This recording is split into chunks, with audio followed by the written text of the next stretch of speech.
Welcome. आप देख रहे हैं कमाई का अड्डा। और देखिए हफ्ते का आखिरी कारोबारी दिन और बाजार में तेज उतार चढ़ाव देखने को मिलेगा, जहां पे निफ्टी इन ग्रीन आने की कोशिश फिर से कर रहा है। एक डिप आया था, वहां से फिर से खरीदारी। और अगर आप हाई देखें 24,589 का इसका हाई वहां से फिसला है। लेकिन Virendra ji, very good afternoon आपको।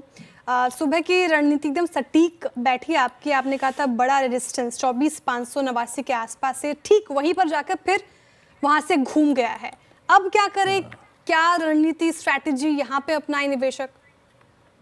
Shreya, good afternoon. श्रेया, देखिए आज क्या हुआ ना, बाजार खुलने से थोड़ी देर पहले ठीक 9 बजे जो फॉरेक्स मार्केट में हुआ ना उलटफेर, मतलब फर्स्ट टिक में फॉरेक्स मार्केट में रुपया 40 पैसे मजबूत। एक ज़माने बाद हमने ऐसी स्ट्रेंथ देखी थी श्रेया। एक समय करीब करीब 83.78 की ट्रैजेक्टरी देखी रुपए ने। फॉरेक्स मार्केट का पुश, डेट मार्केट का पुश, कभी भी इक्विटी मार्केट जो है ना श्रेया, वो भूलते नहीं है। हालांकि रुपए में अब इंट्राडे में स्लिप भी आ रहा है, वी आर टुवर्ड्स 84.16, बट उस पुश को बाजार ने हाथों हाथ लिया। देखिए मेरी श्रेया क्लियर कट अप्रोच थी कि either we will buy dips और we will trade threshold points. RS1 लेके आइए। आशीष और मैं स्क्रीन पे थे, मैंने एग्जैक्टली कहा था। अब गैप अप हो रहा है, जैसे ही 396,429 निकलेगा आपको एक स्विंग मिलेगा टुवर्ड्स 491,534। 80 पॉइंट मिनटों में मिले। और जैसे ही 534 निकलेगा, a swing towards 589 is quite possible। Shreya 589 पे मैंने एग्जैक्टली कहा था it's time to book your profits. Twitter पे भी लिखा प्रॉफिट्स को बुक कीजिए। श्रेया कारण है, ऐसे स्केप्टिकल एनवायरनमेंट में शायद ये मुश्किल था पार करना। अगर ये स्केप्टिकल, ये डाउट, ये जियोपॉलिटिकल टेंशन्स ना होते तो अगर हम थर्ड कॉल आइट्रस यानी हम ये 24,590 या फिर 600 तोड़ जाते ना, तो एक 150 पॉइंट की शॉर्ट कवरिंग और ड्यू होती। लेकिन हम उतने कंफर्टेबल एनवायरनमेंट में नहीं है। प्रॉफिट बुकिंग आई, बाजार कोलैप्स हुआ। शायद 12 बजे की कमेंट्री में मैंने एग्जैक्टली कहा, ट्रेड अगर आपको करना है, डिप्स को बाय करना है, तो वह फिर बेस को कंसिडर कीजिएगा। बेस क्या था लेके आइए स्क्रीन पे। क्लियरली मेंशन था कि 24,233 ये आपका बेस है, इसको बाय कीजिएगा। क्या डिप आया 12-20 के आसपास, एग्जैक्टली 24,238। श्रेया बाजार आज लेवल टू लेवल चला है। कॉल राइटर्स के जोन को पार करके ऊपर चढ़ा, फियर फैक्टर में कोलैप्स हुआ, नीचे आया, पुट राइटर्स के जोन को टेस्ट किया और अब डे हाई नहीं लेकिन एक सम्मानजनक स्थिति में है। श्रेया देखिए, फ्रेंकली स्पीकिंग अब इस प्राइस पे ट्रेड लोकेट करना मुश्किल है। मैं आपको बताता हूँ क्यों। लेके आइए ऑप्शंस के स्टैट्स। आपको ट्रेड करने थे एज, ना कि मिड वे। ऑप्शंस के स्टैट्स लेके आइए। श्रेया आप एक चीज देखिएगा, अभी अभी निफ्टी कहां से कोलैप्स हुआ, 420, 425। ये मैंने 12 बजे भी कहा था। The kind of call writing we are witnessing at 24,500, outstanding wise 83 lakh, और उससे ज़्यादा कॉल राइटिंग हुई है 24,400 पे और 600 पे। यानी फ्रेंकली स्पीकिंग अभी इस क्लोजिंग में इस फियर फैक्टर को देखते हुए और जियोपॉलिटिकल टेंशंस को देखते हुए 440 से 510 ये एक बहुत ही मुश्किल 60 पॉइंट्स होंगे।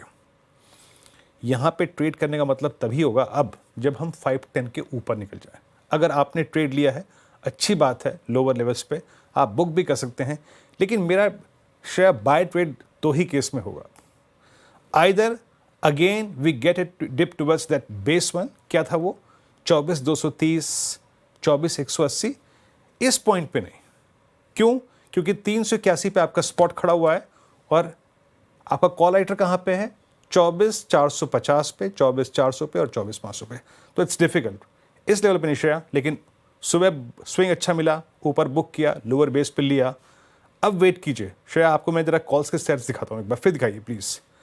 पुट राइटिंग हो रही है 24,200 पे, कॉल राइटिंग है 24,500 पे। बेटर है कि एज को ट्रेड करें ना कि मिड जोन्स को, और ये मिड जोन है, इस पर ट्रेड मत करिए श्रेया। बिल्कुल सर, शानदार रणनीति स्ट्रैटेजी आपने रखी, बिल्कुल वैसा होता हुआ दिखा। और अभी फिलहाल बाई करने की सलाह नहीं। 24,230 और 24,180 का एक इंपॉर्टेंट लेवल जहां पर आप बाई करने का सोच सकते हैं। ये तो बात हुई निफ्टी की, लेकिन बैंक निफ्टी अगर आप देखें तो बैंक निफ्टी ने 54,994 का अभी तक का लो लगाया, फिर वहां से थोड़ी तो रिकवरी दिखाने की कोशिश की है, लेकिन हाई से कंपेयर करें तो फिसला है। यहाँ पे क्या स्थिति बनती नजर आ रही है वीरेंद्र जी? क्या स्ट्रैटेजी बैंक निफ्टी पे होगी फिलहाल अभी? देखिए श्रेया, सुबह भी हमने बात ये की थी कि 51,110, 51,090 का लो था, नहीं सॉरी 55,090 का लो का था, 55,110 पे इस पर हम बाय करेंगे और हम छोड़ देंगे इसको RS1। श्रेया, आप चाहे चार्ट्स को देखिए, चार्ट्स पे एक फ्लैग प्रॉपर्टी है डेली चार्ट्स पे निफ्टी बैंक के, और यकीन मानिए 55,600, 55,700 हमारे 23 अप्रैल से लेके आज तक के सेशंस का एवरेज हाई है। इसीलिए निफ्टी बैंक जाके वहाँ से कोलैप्स हो गया। पर अभी भी मैं कहूँगा ज़्यादा इंडेक्स पे फोकस मत कीजिएगा। श्रेया, ये आप भी जानती हैं, ये मैं भी जानता हूँ, और बाज़ार में जुड़ा हर आदमी जानता है कि ये आखिरी का 1.5 घंटा डिफ़िकल्ट है। मल्टीपल सेंटिमेंट्स होंगे, बहुत सारे लोग अपना, अगर आप देखें, जो वीकेंड का रिस्क फैक्टर है वो रिड्यूस करेंगे। आप देखिए श्रेया, 55,500 पे बड़े कॉल राइटर्स आ गए हैं। अब 55,500 पे बहुत अच्छी कॉल राइटिंग है। जरा प्लीज़ स्ट्राइक्स रखिए स्क्रीन पे। और मैंने जो 12 बजे के स्टैट्स देखे थे उसमें 55,000 पे पुट राइटिंग भी है। लुक एट 55,500 कॉल, 11 लाख का आउटस्टैंडिंग हुआ है, और नीचे 55,000 की पुट में 10 लाख की पुट खड़ी है। यानी अभी भी इंडेक्स इसी दायरे में है और इस दायरे के ठीक मिड पॉइंट पे है। श्रेया, मैं इंडेक्स पे इस वक्त कोई बहुत बड़ा ट्रेड लेने के मन में नहीं हूँ। सुबह से जो बात की थी हमने, मॉर्निंग का ट्रेड, मिड सेशन का ट्रेड, वो बखूबी गया। बट इन स्टैट्स के बीच में इस क्लोजिंग में मैं ट्रेड करने की राय नहीं दूंगा। 1.5 घंटा क्रिटिकल है। बाजार अपने रिस्क को थोड़ा सा मैनेज करेगा। मेरे ख्याल से बहुत सारे प्लेयर्स इस वीकेंड पर, considering that geopolitical risk, trade नहीं लेके जाएंगे। तो Shreya, avoid index as of now Bank Nifty. आप देख रही हैं किस तरीके से ऑप्शन राइटर्स ने ग्रैब कर रखा है। श्रेया, बिल्कुल वैलिडिटी देखने को मिल रही है बाजार में, और अभी फिलहाल कोई ट्रेड लेने की सलाह नहीं है। वीकेंड है, जियोपॉलिटिकल टेंशन है, तो ऐसे मौके में आप दूरी बना कर रखें इंडेक्स से, बैंक निफ्टी स्पेशली। चलिए अब आगे बढ़ते हैं शो में, और सबसे पहले रखती हूँ ट्रेंडिंग स्टॉक्स। कौन से स्टॉक्स में आज तेजी, पहले वो स्क्रीन पे देख लेते हैं, क्योंकि इन ग्रीन आने की कोशिश बाजार करता हुआ। यहाँ पे देखिए बजाज फाइनेंस टॉप गेनर्स में शामिल, 2.5% की तेजी। इंडसइंड बैंक में आज खरीदारी होती हुई नजर आई है, 2% से ज्यादा चढ़कर कर रहा है कारोबार। मारुति सुजुकी नंबर्स ठीक लगे, 1.5% से 1.25% की तेजी यहाँ पर। इटर्नल नंबर्स के बाद ये भी उछल गया 1.5%, तो यहाँ पे भी खरीदारी बनती हुई नजर आई। कुछ और स्टॉक्स देखिए, अडानी पोर्ट्स रिजल्ट के बाद यहाँ पे तेजी 4.5% से ज्यादा तेज। पीएनबी हाउसिंग फाइनेंस खबर के बाद ही उछल गया 4%। आईओसी में भी खरीदारी 4% के करीब, और सोना बिल्डर प्रेसिजन रिजल्ट के बाद यहाँ पे भी 3.5% की शानदार तेजी नजर आती हुई देखी गई।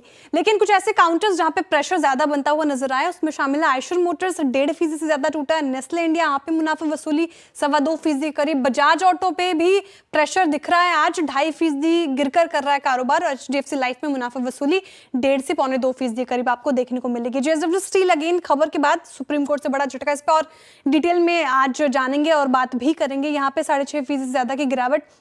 इंडस टावर रिजल्ट के बाद यहाँ पे स्थिति थोड़ा डमाडोल, 6.5% टूटा। एवेन्यू सुपरमार्ट्स में भी देखिए मुनाफा वसूली करीब 4% के करीब, और फेडरल बैंक भी 3.5% से ज्यादा गिरकर कर रहा है कारोबार। फिलहाल ये स्थिति आपके स्क्रीन पर और ट्रेंडिंग स्टॉक्स। चलिए अब शो में आगे बढ़ते हैं और पैनल से आपको मिलवाती हूँ। फंडामेंटल राय देने के लिए हमारे साथ आज मौजूद हैं यूएम कैपिटल के राजेश अग्रवाल जी। टेक्निकल कॉल्स लेंगे हम प्रकाश गाबा, मानस जायसवाल, राजेश सातपुते, रचना वैद्य, कविता जैन और स्नेहा सेठ से। 2:15 पर रुपए की मजबूती पर चर्चा के लिए हमारे साथ जुड़ेंगे senior forex expert KN day. 2:20 पर बैंकिंग सेक्टर पर एक्सिस सिक्योरिटीज की ज्ञानदा वैद्य से चर्चा करेंगे। साथ ही आशीष वर्मा से SBI और कोटक बैंक के नतीजों का अनुमान लेकर उनसे बातचीत करेंगे। 2:30 बजे असीम मनचंदा बताएंगे जेएसडब्ल्यू स्टील को कैसे लगा बड़ा झटका। 2:35 पर लक्ष्मण रॉय यूके के साथ भारत के फ्री ट्रेड एग्रीमेंट पर खास खबर लेकर आएंगे। 2:45 पर कंचन होटल डिमांड और इंडियन होटल्स के नतीजों का अनुमान बताएंगी। साथ ही दीपाली राणा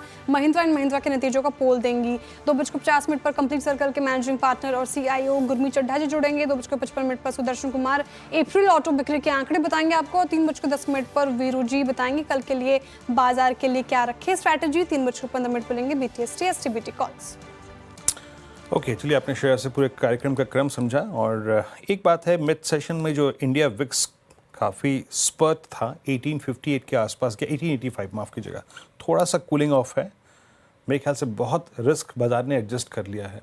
जो लोग बहुत ऊपर तक लॉन्ग थे उन्होंने सुबह प्रॉफिट बुकिंग करी, जिनको नीचे से ट्रेड पिक करना था उन्होंने नीचे से ट्रेड पिक भी कर लिया। रिस्क टेकर्स जो हैं मेरे ख्याल से लगता है फुली प्लेस्ड हैं।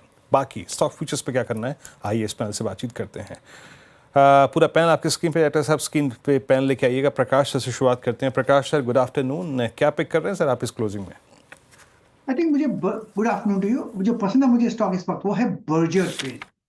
इसका बहुत बढ़िया बेस बनाओ, जो सेटअप है उसके लगता है इसमें आपको मिलना चाहिए। हो सकता है ये स्पिल ओवर ट्रेड भी हो नेक्स्ट वीक के लिए। ट्रेड करा है 554 पर बर्जर पेंट्स। मेरे ख्याल से बहुत ही टाइट स्टॉप 549, मतलब ₹5 का करीब स्टॉप है, ज्यादा नहीं है। नियर टर्म टारगेट मेरे ख्याल से 570 के नजर आते हैं बर्जर पेंट्स में। स्पिल ओवर ट्रेड हो सकता है, लेकिन yes, Berger paint is good. Berger paints यहाँ पे देखिए डिहाई के आसपास कारोबार करता हुआ बाई साइड की ट्रेड आती हुई लगभग 2% की तेजी गाबा सर की तरफ से। Rachna ji, we are twinning today. Very good afternoon. Colour coordination हमारा मैच हो रहा है। आपकी pick ma'am? True definitely match हो रहा है। एंड मेरी इस वक्त की पिक जो रहेगी that will be in UPL के फ्यूचर्स, जिसको हम लॉन्ग कर सकते हैं। और this is strictly only till 3:30 and फिलहाल we are sitting at around 681 on futures. अगर हम 677 का एसएल, जस्ट 3 to 4 रुपीस का एसएल यहाँ से अगर सस्टेन कर जाते हैं the next 1 hour, then there are chances कि हम यहाँ से 685 एंड 88 के टारगेट्स को अचीव करने की कोशिश कर सकते हैं। ओके, यूपीएल फ्यूचर्स, एक बार यूपीएल का चार्ट लेके आएंगे। आई मीन सुबह सुबह बहुत स्ट्रॉन्ग स्विंग था, दिन थोड़ा सा कोलैप्स हुआ, एक बार फिर से रीबिल्ड करता हुआ अपने आप को। ओपन इंटरेस्ट काफ़ी जुड़ा है, 683.45, सुबह 693 तक का मूव था। मानस, गुड आफ्टरनून। आपका trade? Good afternoon Virendra ji. तो देखिए, एक सेल ट्रेड है। पतंजलि पे बिकवाली करने का ट्रेड लिया जा सकता है, क्योंकि यहाँ पर लोअर टॉप लोअर बॉटम्स के साथ स्टॉक ने आज अपने 20 डे मूविंग एवरेज को ब्रेक किया, उसके नीचे फिसला है। तो उम्मीद कर सकते हैं कि 50 डे मूविंग एवरेज और 100 डे मूविंग एवरेज, ये दो एवरेज टेस्ट हो सकते हैं स्टॉक में। इसके फ्यूचर में बिकवाली करेंगे। 1880 के प्राइस चल रहे हैं। इसमें आपको स्टॉप लॉस लगाना है 1896 के स्टॉप लॉस के फ्यूचर में बिकवाली करेंगे, और 1835 के टारगेट सेट करेंगे पतंजलि के फ्यूचर में। ओके, पतंजलि के फ्यूचर्स में बिकवाली की राय। तो अभी तक 2 बाई साइड की ट्रेड और 1 सेल साइड की ट्रेड आई मानस जी की तरफ से। एफएमसीजी पैक में आप देखें तो आज गिरावट है और प्रेशर तो देखने को मिल रहा है। स्नेहा जी, वेरी गुड आफ्टरनून। आपकी पिक मैम? गोदरेज प्रॉपर्टीज, ये काउंटर अगर आप देखें तो चार्ट स्ट्रक्चर काफी अच्छा है। वीकली चार्ट पर अपने 200 डे सिंपल मूविंग एवरेज के आसपास से काउंटर सपोर्ट ले रहा है। इस हफ्ते नियरली 6% ऊपर है ये काउंटर। मुझे लगता है कि तेजी एक्सटेंड हो सकती है। तो आई वुड सजेस्ट कि यहाँ पे आज के लो दैट इज अराउंड 2150 के आसपास का एक एसएल लगा लें। बाय करना है for the target of 2320। Okay, Sneha ji का ट्रेड है गोदरेज प्रॉपर्टीज़, ये बाय कॉल है 2214 पे। और मानस का पतंजलि सेल ट्रेड है। मानस, मैंने अपनी ज़िंदगी में पहली बार ट्रेड देखा पतंजलि पे, इंट्राडे ट्रेड, सेल 1877 पे। ओके, चलिए ठीक है, अब ट्रेडेबल बन रहा है स्टॉक, दैट्स गुड। बट अब चलते हैं राजेश सतपुते जी के पास। राजेश जी, क्या ट्रेड पिक कर रहे हैं आप? Good afternoon Virendra, good afternoon Shreya, good afternoon everyone. Virendra, देखिए मेरी नजर है क्रॉम्पटन के चार्ट पे। क्रॉम्पटन में एक ब्रेकडाउन है, और ये जो ब्रेकडाउन है वो 330 के आसपास था। ये जो सपोर्ट था, बेस था, तो 324 चल रहा है। तो ऑब्वियसली 330 के नीचे हमारा सेल सिग्नल ट्रिगर हुआ है। तो 335 के स्टॉप लॉस के साथ क्रॉम्पटन बेचे। इसका जो स्विंग का टारगेट बनता है वो करीबन 305 से 300 का बनता है। तो 305 से 300 ये ट्रेजेक्टरी होगी जहां तक मुझे लगता है क्रॉम्पटन का करेक्शन आएगा। तो it's a sell in Crompton. Crompton में बिकवाली की राय और देखिए डेलो के आसपास कारोबार करता हुआ फिलहाल नजर आ रहा है। तो अभी तक हमने लिए बाई ट्रेड गाबा सर की तरफ से, वर्जो पेंट्स में रचना जी की तरफ से। यूपीएल फ्यूचर्स में आपको बाई करने की सलाह है।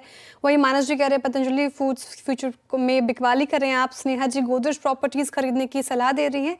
साथ ही राजेश सातपुते जी ने क्रॉम्पटन में बिकवाली करने की राय दी है। अब इन्वेस्टमेंट आइडिया के लिए चलते हैं राजेश अग्रवाल जी के पास। Rajesh ji, very good afternoon.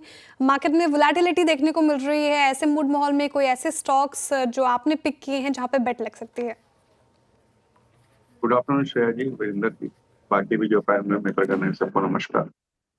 और आपने सही कहा कि बहुत वोलेटिलिटी है मार्केट में, और वो लाजमी है, क्योंकि एक दिन तो छुट्टी इधर गई है और अब आगे 2 दिन छुट्टी है, और लोग कोई भी इतनी जियोपॉलिटिकल टेंशन के बीच में थोड़ी वोलेटिलिटी बनती तो है। आइडियाज के हिसाब से कहा जाए तो इस वक्त सभी की नजर चौथी तिमाही के नतीजों पर है, और नतीजों के आधार पर हमने देखा है कि लॉरस लैब ने बहुत शानदार नतीजे दिए, तो वहाँ हमारी नजर है। अगर आप देखो तो जो सीडीएमओ का बिजनेस है उसमें रैंप अप चल रहा है, जिसके कारण से हमें लगता है इवेंट की बिट्टा मार्जिन्स में इंप्रूवमेंट आएगी, ऑपरेशनल लीवरेज भी अब कंट्रोल में है। और सबसे अच्छी बात है कि जो सीडीएमओ का बिजनेस है वो करीब करीब 95% ईयर ऑन ईयर की बढ़त दिखाया है। और इस वक्त 28% का टोटल सेल्स में सीडीएमओ से आ रहा है, जो कि 13% था FY19 में, और ये अनुमान लगाया जा रहा है कि FY27 में वो 33% हो जाएगा। तो ये सारी चीजें इस कंपनी के लिए बहुत पॉजिटिव बैठ रही हैं। पिछले 4 सालों में इन्होंने बहुत अच्छा केपेक्स किया है, जिसका नतीजा आगे आने वाले दिनों में मिलेगा। और भारत की जो सीडीएमओ इंडस्ट्री है इस वक्त 2 बिलियन की साइज की, वो ये ऐसे अनुमान है कि CAGR 14% के आसपास से मीडियम टर्म में ग्रो करेगी, तो जिससे सीधा सीधा फायदा लॉरस जैसी कंपनियों को आता है। थोड़ी दिक्कतें टैरिफ वगैरह को लेकर के है यूएस की, लेकिन जिस तरीके की बढ़त बन रही है और जो नए करार हो रहे हैं उन सबको देखते हुए मुझे लगता है स्टॉक पे नजर रखनी चाहिए, खरीदारी करनी चाहिए रेदर, और साल भर का नजरिया रखे। मेरे हिसाब से कम 20% की बढ़त यहाँ से हो सकती है।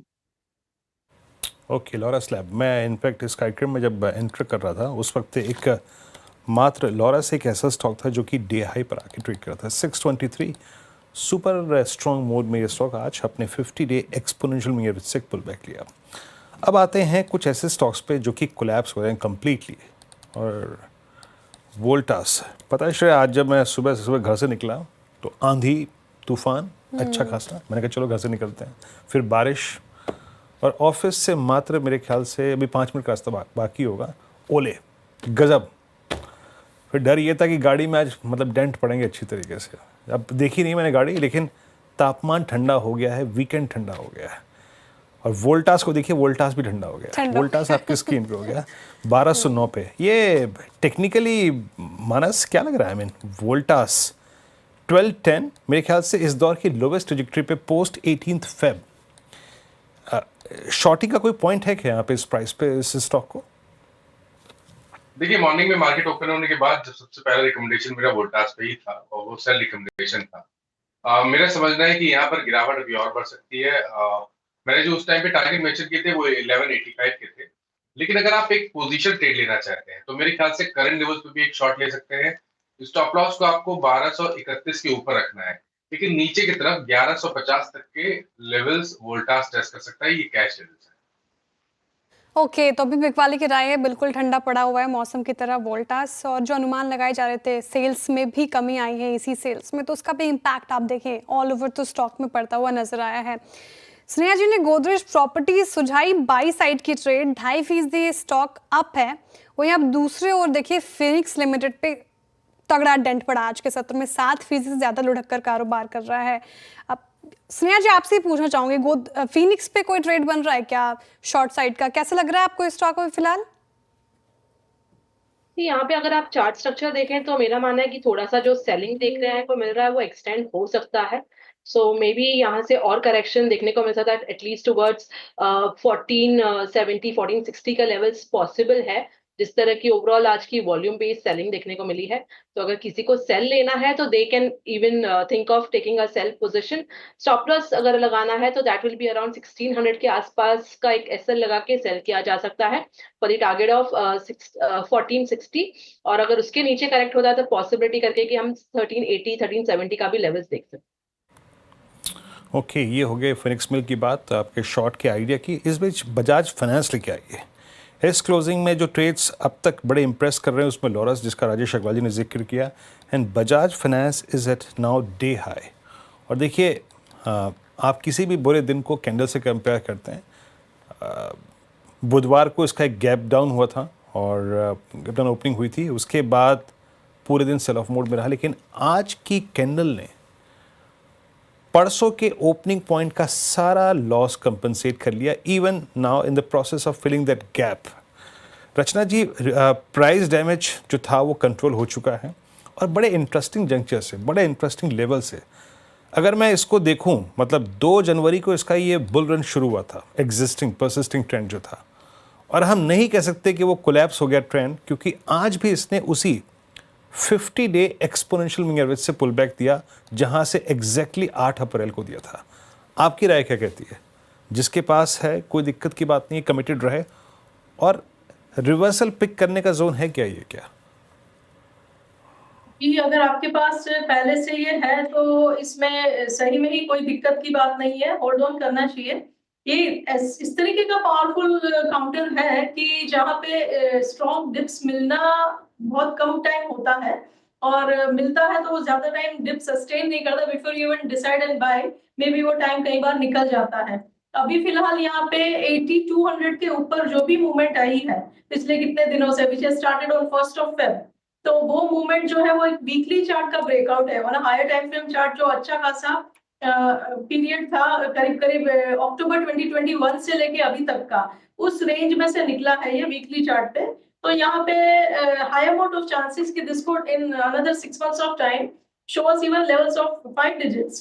तो यहाँ पे इस तरीके की डिप में एक्यूमुलेट करना चाहिए और डरने वाली कोई बात नहीं है। एंड आज का जो ये क्लोजिंग है वो अगर इस तरीके से हो जाता है जहां पे हम फिलहाल है 8940 के आसपास, तो that will be a very strong sign of strength and momentum में और इंक्रीमेंट आएगा अगर ये 9000 क्रॉस करेगा तो। ओके, तो बजाज फाइनेंस देखिए डे हाई पर कर रहा है कारोबार, डिप्स में खरीदारी की राय है, काउंटर अच्छा लग रहा है, फिलहाल ये स्ट्रैटेजी आप अपनाएं। चलिए अब शो में आगे बढ़ते हैं और रुपी जिस तरीके से मजबूत हो रहा है उस पर बातचीत करते हैं। देखिए फरवरी में रिकॉर्ड निचला स्तर छूने के बाद रुपया में मजबूती का सिलसिला जारी है, आप सभी देख रहे हैं, और डॉलर के मुकाबले करीब 6 महीने के उच्चतम स्तर हाई स्तर पर रुपया पहुंच गया है। और मजबूत रुपए और नतीजों के मौसम के चलते बैंकिंग सेक्टर पर फोकस बढ़ गया है। मजबूत रुपए से बैंकों की ट्रेजरी गेन में इजाफा होगा। कल आने वाले एसबीआई के नतीजों से पहले हम रुपए की चाल और बैंकिंग सेक्टर की पूरी तस्वीर समझेंगे। रुपए और डॉलर पर सीनियर फॉरेक्स एक्सपर्ट केन डे से बात करेंगे, वहीं बैंकिंग सेक्टर पर एक्सिस सिक्योरिटीज की रिसर्च एनालिस्ट ज्ञानदा वैद्य से चर्चा करेंगे और बीएफएसआई जो कि स्पेस की अच्छी समझ रखती है उनसे बातचीत करेंगे। साथ ही आप पहले मैं केन डे के पास आना चाहूंगी। सर, जिस तरीके से आप देखिए रुपए में मजबूती हमें देखने को मिल रही है, फरवरी के लो से काफी ज्यादा चढ़ गया है, कारण क्या है सर रुपए में मजबूती देखने के? Good afternoon. पहले बार दिखाई दिया कि जो जियोपॉलिटिकल इश्यूज काफी नेगेटिव है और सडनली रुपी 87 जो क्रॉस हुआ था बात अलग था, that was little bit of height, but the rupee strength जिस तरह से स्ट्रेंथ हुआ last, specially last 5 to 6 working days, काफी एफआईआई के इनफ्लो थे, कुछ बड़े कॉर्पोरेट्स के ईसीबीज भी आए थे, बट जो स्पीड से रुपी स्ट्रांग हुआ last 7-8 days, I think that is too fast. काफी स्पीड भी हुआ, इंट्रा डे में 40-50 पैसा का डिफरेंस था। इनफैक्ट आज कल एनडीएफ क्लोजिंग था वेंसडे से अराउंड 84.65, हमारे क्लोजिंग थे 85.48, 84.48। आज खुला गैप 40 पैसा के 84.0809 पे, तो ये बड़ा गैप काफी इट्स वेरी डिफिकल्ट। और ये भी मुझे ऐसा लगता है कि आरबीआई के जो पहले स्टैंड थे to have a very low volatility might have changed to real market. Is the way the volatility चालू है last couple of days looks to be very difficult. In fact, ये भी मैं लेवल सोचा नहीं था कि 84 ब्रेक करेगा, आज 83, 80 चल जाके आया, but looks like the bottom is over. But going ahead, maybe around 84.50, 85.50 चल जाने के बहुत chances हैं भाई। Okay sir, good afternoon, Virendra side. In fact sir आपने जो पॉइंट रेज किया ना, मैं भी वो सुबह सुबह जब फर्स्ट टिक आया था वही सोच रहा था। आई मीन आरबीआई कभी भी रुपए को कोई डायरेक्शन नहीं देता है, बट वो कंट्रोल करता है इंट्राडे वोलेटिलिटी। इतनी बड़ी वोलेटिलिटी शायद हमने हार्डली कभी देखी होगी, even when it was going up at the time also. अभी जिस प्रकार से इंपोर्ट और एक्सपोर्ट्स अलाइंड हैं, पोजीशन जिस तरीके से अलाइंड है सर, अगर हम 84 के नीचे परसिस्ट करते रहे तो कहाँ तक का डाउनसाइड खो सकता है रुपए, मतलब स्ट्रेंथ खो सकती है रुपए में, पोजीशन की जिस तरीके से इस वक्त प्लेसमेंट है इस वक्त? मुझे लग रहा है, देखिए that is technically may be 80 to 74, but I think it's not good. जिस तरह से रुपी स्ट्रांग हो गई, इट विल डेफिनेटली हिट और इंडियन एक्सपोर्ट्स। एक तो हमारे एक्सपोर्ट्स काफी कॉम्पिटिटिव है और other Asian currencies have not strengthen जिस तरह से रुपी स्ट्रांग हुआ है। तो डेफिनेटली अगर rupee got strong, imports becomes cheap, trade deficit बढ़ते जाएंगे, that is a negative for our country. तो the best thing is we have a very low volatility जो पहले चलते थे। any levels, 20-30 paisa is quite a good movement. but intraday 50-60 paisa opening gap, it's not good for the Indian economy and especially for Indian exporters. तो मेरा ख्याल से रुपये steady होना चाहिए अराउंड 84, 85, 85, 50 के लेवल्स। केन जी, ये यूएस इंडिया डील के एक्सपेक्टेशंस को कैसे देख रहे हैं आप? इसका रुपी के रिसेंट इम्पैक्ट से क्या इसको जोड़ के देख रहे हैं? क्या यूएस इंडिया का जो डील है उसका एक्सपेक्टेशंस, क्या इसमें कोई कंट्रीब्यूशन नजर आ रहा है आपको? वेल, इंडिया यूएस का बीच में मेरा ख्याल से ज्यादा उतना नहीं है जितना यूएस चाइना का हुआ। आज जो सडन स्ट्रेंथ हुआ in the morning, it's purely because of China and US coming together for some sort of negotiations on the tariff. CNY भी थोड़ा strong हुआ 7.28 से 7.24, sorry 27 से 7.24. So it's more of a US and China coming together on a negotiating table. India का साथ उतना बड़ा difference नहीं है because I don't think that would have any impact. But with certain geopolitical issues looming overhead, I think the rupee has to weaken going forward from here. Okay Desa, नमस्कार Desa, thank you very much, बहुत बहुत शुक्रिया आप इस कार्यक्रम में शामिल हुए। रुपी की रेंज और आउटलुक आपने हमसे शेयर किया and have a nice weekend sir as well. चलिए अब एक काम करते हैं, बैंक्स पे लौटते हैं। निफ्टी बैंक जो कि हमारा इस एग्जिस्टिंग मूवमेंट, मतलब जो हमारा स्विंग था फ्रॉम 21,900 टू ऑलमोस्ट 24,500, और निफ्टी बैंक पे करीब 47,000 से लेकर 56,000 तक का बैंक्स का सबसे स्ट्रॉन्ग कंट्रीब्यूशन था। आपने अर्निंग्स देखी आईसीआईसीआई बैंक की, एचडीएफसी बैंक की, इंडसइंड बैंक की, अभी कोटक ड्यू है, state bank of India due है। आइए बात करते हैं इसी इशू पे थोड़ा सा। हमारे साथ ज्ञानदा वैद्य मौजूद हैं, बैंक्स को बहुत बारीकी से इस सेक्टर को परखती हैं, आंकती हैं। ज्ञानदा, गुड आफ्टरनून, कार्यक्रम में स्वागत है। अब एक जो नंबर आने वाला है जिसको लेके सबसे ज़्यादा स्ट्रीट पे सुबुगाहट है अबाउट बैंक एसबीआई के नंबर से एक्सपेक्टेशन मोर और लेस आपकी है क्या? और स्पेशली इस बार क्या वो ट्रेजरी गेन्स कुछ डिफरेंशियल क्रिएट करेंगे एसबीआई के लिए? आपका take? Good afternoon. So SBI के रिजल्ट लार्जली स्टडी ही रहेंगे। ग्रोथ अनुमान है about 5% on a sequential basis का, 13-14% approximately on a year on year basis. Deposit growth भी मैच करेगी, सीडी रेशो मेंटेन रहेगा। मार्जिन पे थोड़ा प्रेशर देखा जा सकता है बट वो बहुत मिनिमल दिख रहा है, अबाउट 4 to 5 बेसिस पॉइंट से ज़्यादा नहीं दिखता है। ट्रेजरी गेन्स मोर और लेस स्टडी रहेंगे। ओपेक्स भी कंट्रोल में ही रहेगा, यही अनुमान है।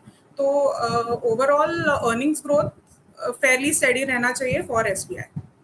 जी Gyanda ji, very good afternoon, Shreya बात कर रही हूँ मैं। मैम, आपने अभी तक लार्ज बैंक्स के नंबर देखे होंगे, एचडीएफसी बैंक के, एक्सिस बैंक के, आईसीआईसीआई बैंक के। कैसे प्लेस्ड हैं ये नंबर्स देखकर आप? Large, specially large private banks को कैसे देख रही हैं, क्या आउटलुक है वहाँ पर? जी, एचडीएफसी और आईसीआईसीआई ने बहुत मजबूत शुरुआत की है Q4 अर्निंग्स के साथ। कॉन्ट्ररी जो हमारा अनुमान था कि मार्जिन्स में थोड़ा डिक्लाइन आ जाएगा, रेपो रेट कट जब रिफ्लेक्ट होगा तब, जो फरवरी में आया था, हमारा अनुमान था कि लिमिटेड इम्पैक्ट आएगा लेकिन थोड़ा निम कॉन्ट्रैक्शन दिख सकता है। कॉन्ट्ररी टू दैट हमने निम एक्सपेंशन देखा है।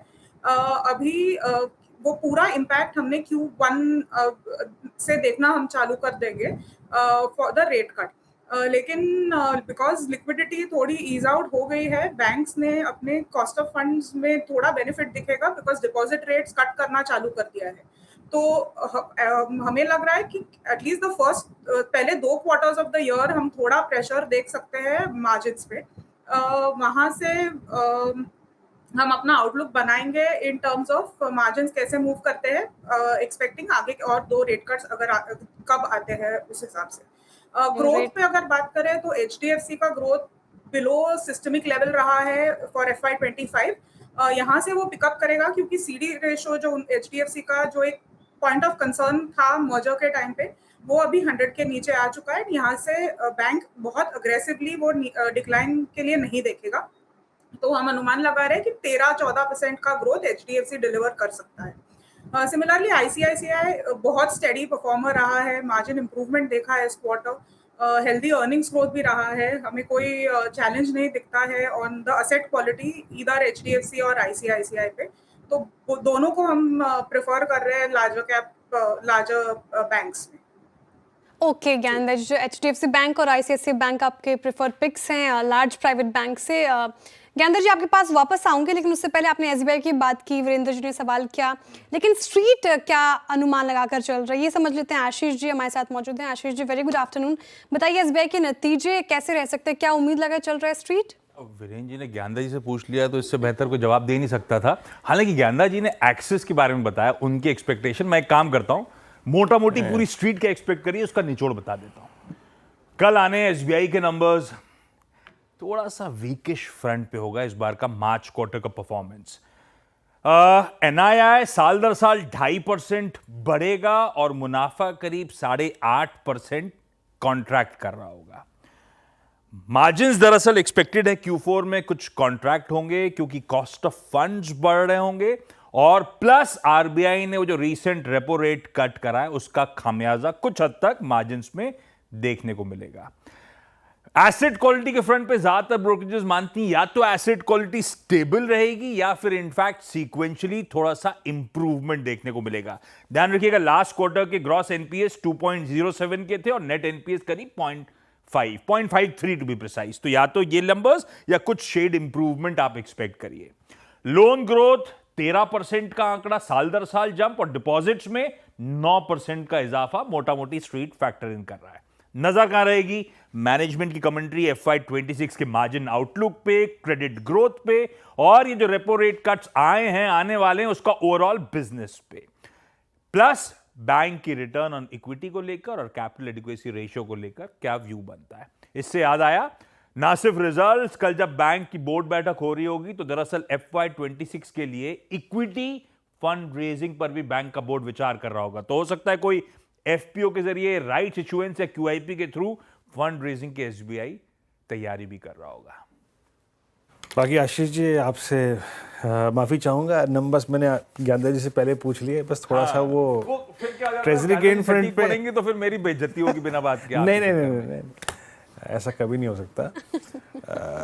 अच्छा, ये कोटक पे भी, मैंने कोटक पे नहीं पूछा कुछ, है ना? कोटक का बताइए, कोटक पे क्या लग रहा है? तब तक तो PCR ने आपको अलर्ट कर दिया होगा। कोटक महिंद्रा बैंक, SBI और कोटक दोनों के रिजल्ट्स कल आने वाले हैं। कोटक का मॉडेस्ट सा परफॉर्मेंस कह लीजिए, मैं बताता हूं। Q4 में NII साल दर साल 7.1% इंप्रूवमेंट, मुनाफा शायद डबल डिजिट फॉल दिखाएगा। मैंने कोई एस्टिमेट नहीं रखा है क्योंकि स्ट्रीट बहुत डिवाइडेड थी। जब मैं तमाम रिपोर्ट टटोल रहा था तो 31 करोड़ से 3700 करोड़ के बीच में स्ट्रीट के मुनाफे के एक्सपेक्टेशंस थे, यानी कि साल दर साल कह लीजिए 17% से 11% के बीच का फॉल। इसलिए मैंने कहा डबल डिजिट फॉल एक्सपेक्ट करिए आप। और ये हो क्यों रहा होगा? क्योंकि प्रोविजनिंग, और सबका अलग अलग आंकलन है, पर प्रोविजनिंग के चलते प्रॉफिट्स में दिक्कत आएगी। यहां पर NIMs शायद साल दर साल 40-50 बेसिस पॉइंट्स और Q-on-Q 20 से 30 बेसिस पॉइंट्स करेक्ट कर रहे होंगे, कॉन्ट्रैक्ट कर रहे होंगे, गिर रहे होंगे, क्योंकि रेपो रेट कट इनके मार्जिन्स को हिट करेगा। ध्यान रखिए, कोटक की लोन बुक का लार्ज पार्ट लिंक्ड है फ्लोटिंग इंटरेस्ट रेट से, इसीलिए इनके लिए दिक्कत ज्यादा हो जाती है। एक्सपेक्ट करिए एक हेल्दी लोन ग्रोथ 15% के आसपास की, और एसेट क्वालिटी यहां पे भी स्टेबल एक्सपेक्टेड है। नजर रहेगी क्योंकि NIMs दिक्कत में आ रहे हैं, तो NIMs का आउटलुक, उसकी कमेंट्री प्लस बैंक की ग्रोथ, मैं ग्रोथ पे तवज्जो इसलिए दे रहा हूं क्योंकि वो रेगुलेटरी बैन इसके डिजिटल बिजनेस पे उठा दिया गया, हटा दिया गया।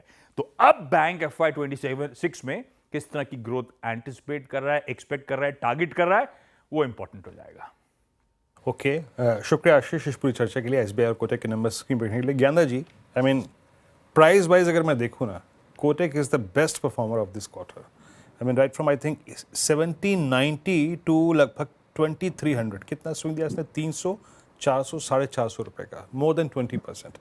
At this price, आपने आशीष को भी सुना भी, numbers की expectation, risk reward ratio in Kotak at this price, कैसा लग रहा है? और आपका फेयर वैल्यू जो टारगेट है कोटक पे है क्या इस वक्त?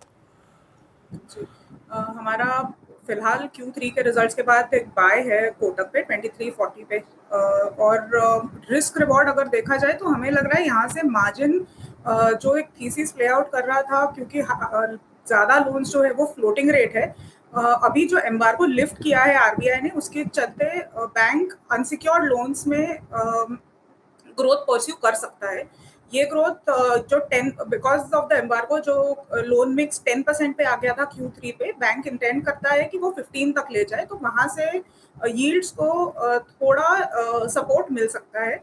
Of course cost of funds pressures रहेंगे नियर टर्म में, लेकिन हमें लग रहा है कि मोर और लेस मार्जिन पे हल्का सा सपोर्ट हमें दिख सकता है ओवर FY26 एंड 27।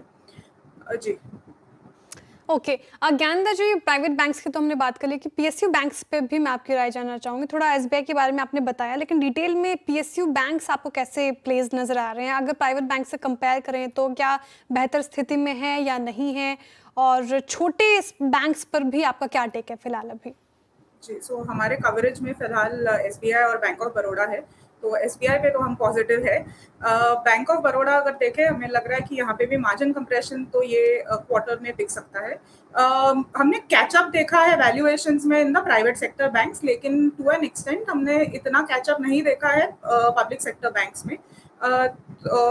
एसबीआई का पॉजिटिव जो हमें लग रहा है, उसका सीडी रेशो या एलडीआर वो बहुत बैलेंस्ड है अभी भी, एंड उसमें स्कोप है फॉर बेटर ग्रोथ। बॉब में वो एक कंसर्न हमें लगता है कि उसका सीडी रेशो नियर जो आरबीआई बोलते आया है अबाउट 80-85% तक मेंटेन करना है, वो ऑलरेडी वो लेवल तक पहुंच चुका है। तो यहाँ से एक्सेलरेटेड ग्रोथ करना बॉब के लिए वो थोड़ा मुश्किल हो सकता है। ऑफ कोर्स उसका रिटेल पोर्शन जहाँ जो बैंक का फोकस रहा है, वहाँ से थोड़ा इम्प्रूवमेंट या सपोर्ट मिल सकता है मार्जिन्स को।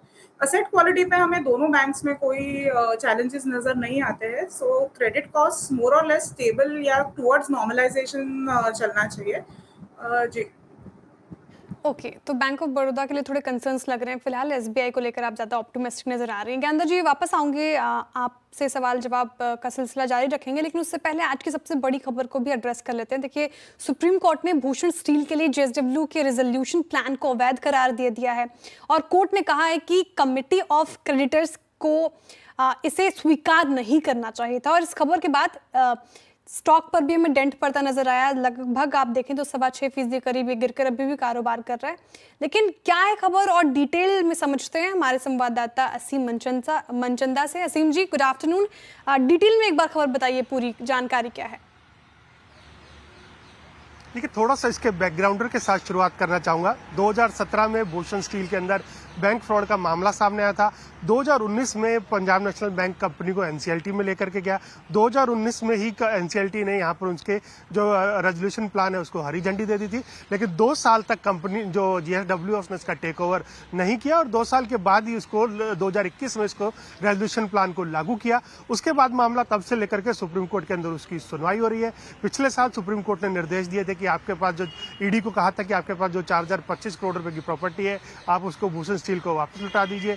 तो ईडी ने वो प्रॉपर्टी भी वापस लौटा दी थी, और आज सुप्रीम कोर्ट ने अपना उस रेजोल्यूशन प्लान को लेकर के अपना फैसला सुनाया। सुप्रीम कोर्ट ने कहा कि वो रेजोल्यूशन प्लान पूरी तरह से अवैध था, खासतौर पर उसमें कई सारी खामियां थी। जो पूरी प्रोसेस थी उसके अंदर शुरुआत से लेकर के अंत तक कई सारी खामियां थी। क्रेडिटर्स ऑफ कमेटी को इसको स्वीकार नहीं करना चाहिए था। सुप्रीम कोर्ट ने 2 बातों के ऊपर खासतौर पर यहाँ फोकस किया। सुप्रीम कोर्ट ने कहा कि एक तो इसको जो एनसीएलटी है उसने 2019 में रेजोल्यूशन प्लान को हरी झंडी दे दी थी, लेकिन जेएसडब्ल्यू ने 2021 में इसको लागू किया, तो 2 साल तक जो निर्धारित टाइम था उसके अंदर लागू नहीं किया। दूसरा जो इसका टेक ओवर था इक्विटी के जरिए होना चाहिए था, लेकिन यहाँ पर ओपन कन्वर्टेबल डिबेंचर्स भी जारी किए गए, तो ये एक गलत था। तो सुप्रीम कोर्ट ने सारी प्रक्रिया को रद्द कर दिया है। सुप्रीम कोर्ट ने अब जो भूषण स्टील है उसको लिक्विडेशन के अंदर भेज दिया, यानी कि सारी प्रक्रिया दोबारा से होगी। हालांकि जो कंपनी है जेएसडब्ल्यू उसने एक स्टेटमेंट भी जारी किया है। कंपनी ने कहा है कि हाँ, अभी हमने सुप्रीम कोर्ट का हमें आदेश नहीं मिला, हमें सुप्रीम कोर्ट का जब आदेश की कॉपी मिल जाएगी तो हम उसके बाद आगे की कार्रवाई इसके ऊपर करेंगे। शुक्रिया असीम इस पूरी चर्चा के लिए। तो माननीय सुप्रीम कोर्ट ने यहाँ पर अगर आप देखें तो जेएसडब्ल्यू स्टील के रेजोल्यूशन प्लान को यहाँ पर नल एंड वॉइड कर दिया है, और भूषण स्टील का अब यहाँ से फिर लिक्विडेशन होगा। राजेश अग्रवाल जी, आपका टेक इस पर, जेएसडब्ल्यू स्टील पर बहुत संक्षेप में इस मैटर के चलते? देखिए, ये नेगेटिव तो है न्यूज कंपनी के लिए, नो डाउट। न केवल इसके लिए बल्कि पीएनबी के लिए भी है, जो कि करीब करीब 3800 करोड़ रुपयों से मिलने वाले थे। उनके 8000 करोड़ का रिकवरी का टारगेट था, और 3800 उसमें सब्सटैंशियल होता है, तो वहां पर भी दिक्कत आ सकती है। तो ये दोनों के लिए ही नेगेटिव है।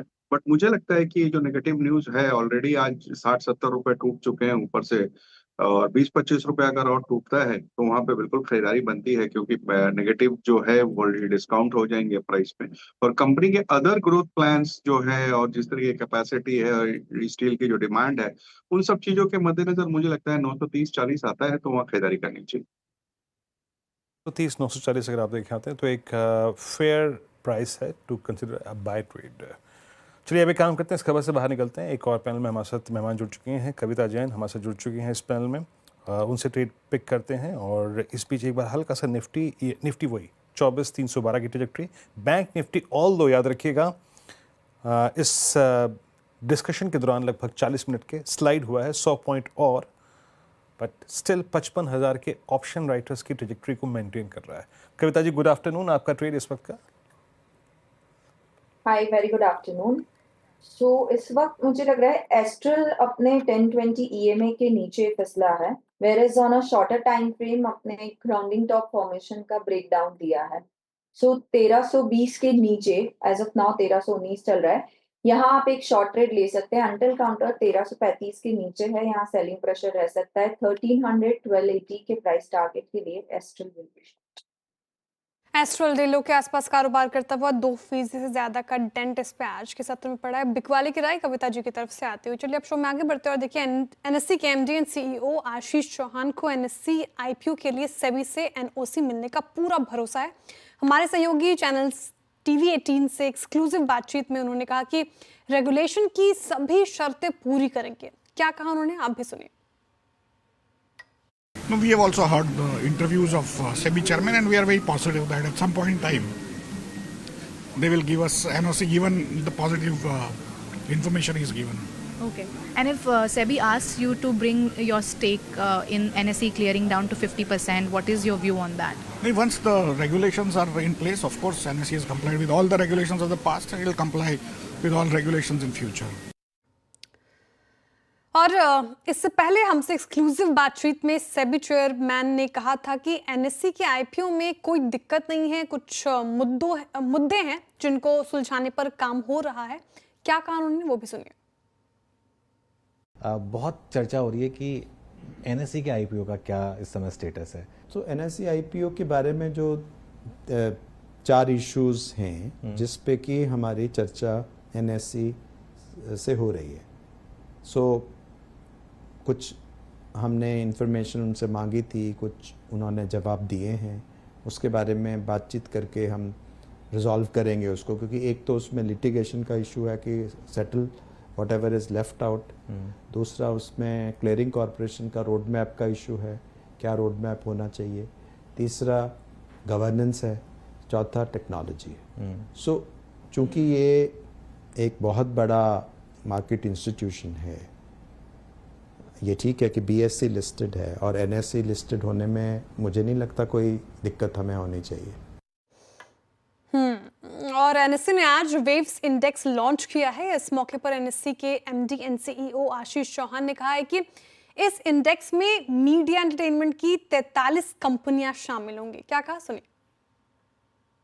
Created this index called Nifty Waves Index, which basically covers all the virtual activities from music to gaming and in between everything, and that's where I think this is a unique index. It has been done specifically for an industry we believe is going to grow leaps and bounds going forward. Okay, अब show में आगे बढ़ते और थोड़ा विषय बदलते हैं। देखिए यूके से सस्ती स्टॉक विस्की और जैगुआर लैंड रोवर जैसी कार आने का रास्ता साफ होता दिख रहा है। लंबे समय से दोनों देशों के बीच जिस फ्री ट्रेड एग्रीमेंट पर बातचीत चल रही है वो अब अंतिम दौर में पहुंच गया है। पूरी खबर जानने के लिए चलते हैं मेरे सहयोगी लक्ष्मण रॉय के पास। लक्ष्मण, पहले ये बताइए क्या माना जाए, कब तक एग्रीमेंट साइन हो सकता है और ये कितना अहम है? देखिए, ये एग्रीमेंट साइन होने से ज़्यादा महत्वपूर्ण है कि इस पर सहमति कब बन जाती है। तो बहुत हद तक संभावना है कि इस वीकेंड में एक महत्वपूर्ण बैठक होने वाली है और अटकलें ये लगाई जा रहे हैं कि हफ्ते में दूसरी बार, एक ही हफ्ते में दूसरी बार उद्योग वाणिज्य मंत्री पीयूष गोयल यूके पहुंचने वाले हैं और वहां पे इस डील को सील कर दिया जाएगा। यानी इस फ्री ट्रेड एग्रीमेंट के तहत किन किन चीज़ों पे इंपोर्ट ड्यूटी यूके घटाएगा, किन किन चीज़ों पे इंपोर्ट ड्यूटी भारत घटाएगा और दूसरे मोर्चे पे किस तरह की राहत एक दूसरे को देगा, ये पूरा सील कर दिया जाएगा। उसके बाद उसके कानूनी पहलुओं को लीगल वेटिंग की तरह देखा जाता है और उसके बाद उस पर साइन किया जाता है। लेकिन ये डील सील हो जाना अपने आप में बड़ी बात होगी और इसकी संभावना है कि शायद वीकेंड में आप इसको होता हुआ देखेंगे। और इसलिए महत्वपूर्ण है क्योंकि फ्री ट्रेड एग्रीमेंट के तहत क्या होता है कि जिन दो देशों के बीच में एग्रीमेंट होता है, एक देश दूसरे देश के प्रोडक्ट को अपने यहाँ ज़्यादा बाजार देते हैं। मिसाल के तौर पर जो यूके की स्कॉच विस्की है या फिर वहाँ की वाइन है, वो भारत में जब आता है तो अभी 150% तक इंपोर्ट ड्यूटी लगती है। उस इंपोर्ट ड्यूटी को घटाया जाएगा, किस्तों में घटा कर काफ़ी कम किया जाएगा। इसी तरीके से वहाँ के जो लैंड जगुआर कार आती है या फिर ऐसी कारें आती है तो वहाँ पे 100% तक इंपोर्ट ड्यूटी लगती है भारत में, तो दोगुनी कीमत यहाँ पे हो जाती है, तो उस पर इंपोर्ट ड्यूटी भारत घटाएगा। और वहाँ के डायमंड, गोल्ड, ये सारी चीज़ें आती हैं तो यहाँ भी इंपोर्ट ड्यूटी लगता है, तो वो भी कम होगा। दूसरी तरफ भारत के जो सामान जाते हैं यूके में, वहाँ भी यूके उस पर ड्यूटी घटाएगा। जैसे भारत से जो लेदर प्रोडक्ट हैं, फुटवेयर प्रोडक्ट हैं, वो ज़्यादा जाएगा, वहाँ पे इंपोर्ट ड्यूटी कम हो जाएगा। गारमेंट ज़्यादा जाएगा भारत से, उनके लिए इंपोर्ट ड्यूटी कम हो जाएगा। भारत के लोग वहाँ ज़्यादा जॉब वीज़ा मिलेगा तो वहाँ लोग ज़्यादा आसानी से नौकरी कर सकेंगे। तो ये सारे फ़ायदे होंगे इस फ्री ट्रेड एग्रीमेंट के होने से। यही वजह है कि इसको जल्द से जल्द साइन करने की तैयारी चल रही है। जल्द से जल्द साइन करने की तैयारी चल रही है। आशीष का मैसेज आया है कि इस खबर में सभी लोगों के लिए कुछ ना कुछ है। लक्ष्मण जी के लिए जैगुआर लैंड रोवर, आशीष के लिए स्कॉच, सबके लिए कुछ ना कुछ है यहाँ पर, है ना लक्ष्मण जी? बहुत बहुत शुक्रिया आपका इस पूरी बातचीत के लिए। खैर एक बजे लेके आइएगा यहाँ पर। आशीष जी शायद उस क्या कह रहे हैं लक्ष्मण जी?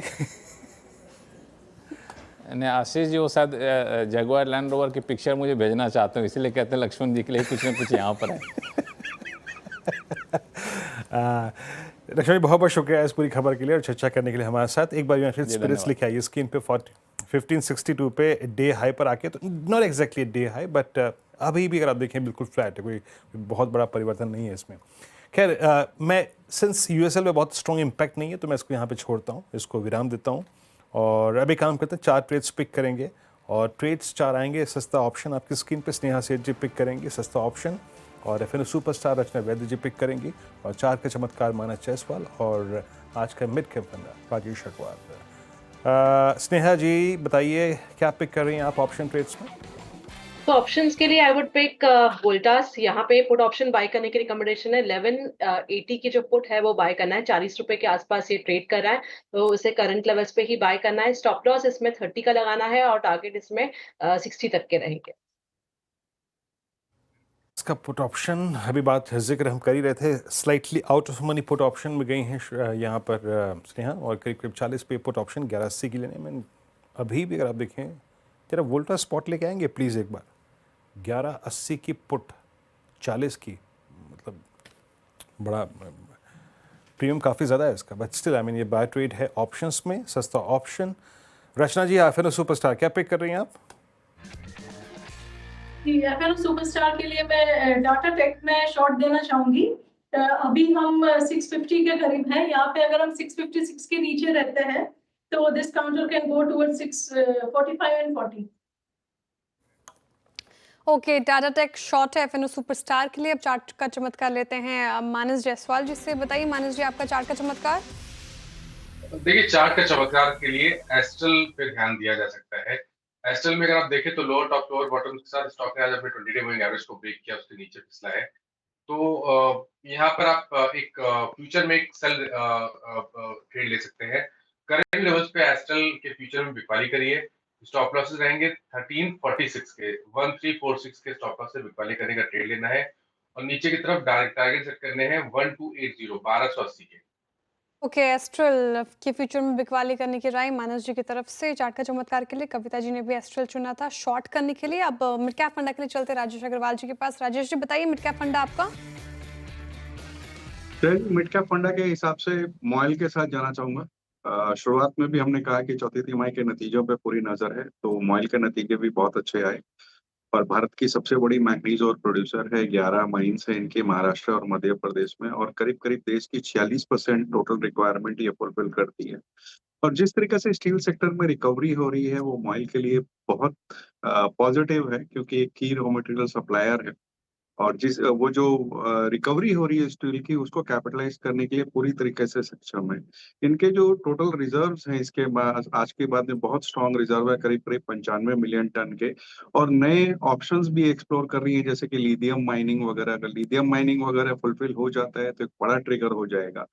चौथी तिमाही के नतीजे देखें तो बॉटम लाइन करीब करीब 27% बढ़ी थी। सबसे अच्छी बात कि इबिट्टा में उछाल आया था, 32.25% का इबिट्टा आया 31 के सामने, जो पिछले साल 30.9 था। क्योंकि एक तो रियलाइजेशन अच्छे हो गए, कॉस्ट कंट्रोल अच्छा रहा, ऊपर के लेवल से अच्छा खासा करेक्ट कर चुका है, वैल्यूएशन बहुत अच्छे हैं। मुझे लगता है यहाँ खरीदारी करनी चाहिए। 15 से 20% की बढ़त आने वाले 6 से 9 महीने में बिल्कुल हो सकती है।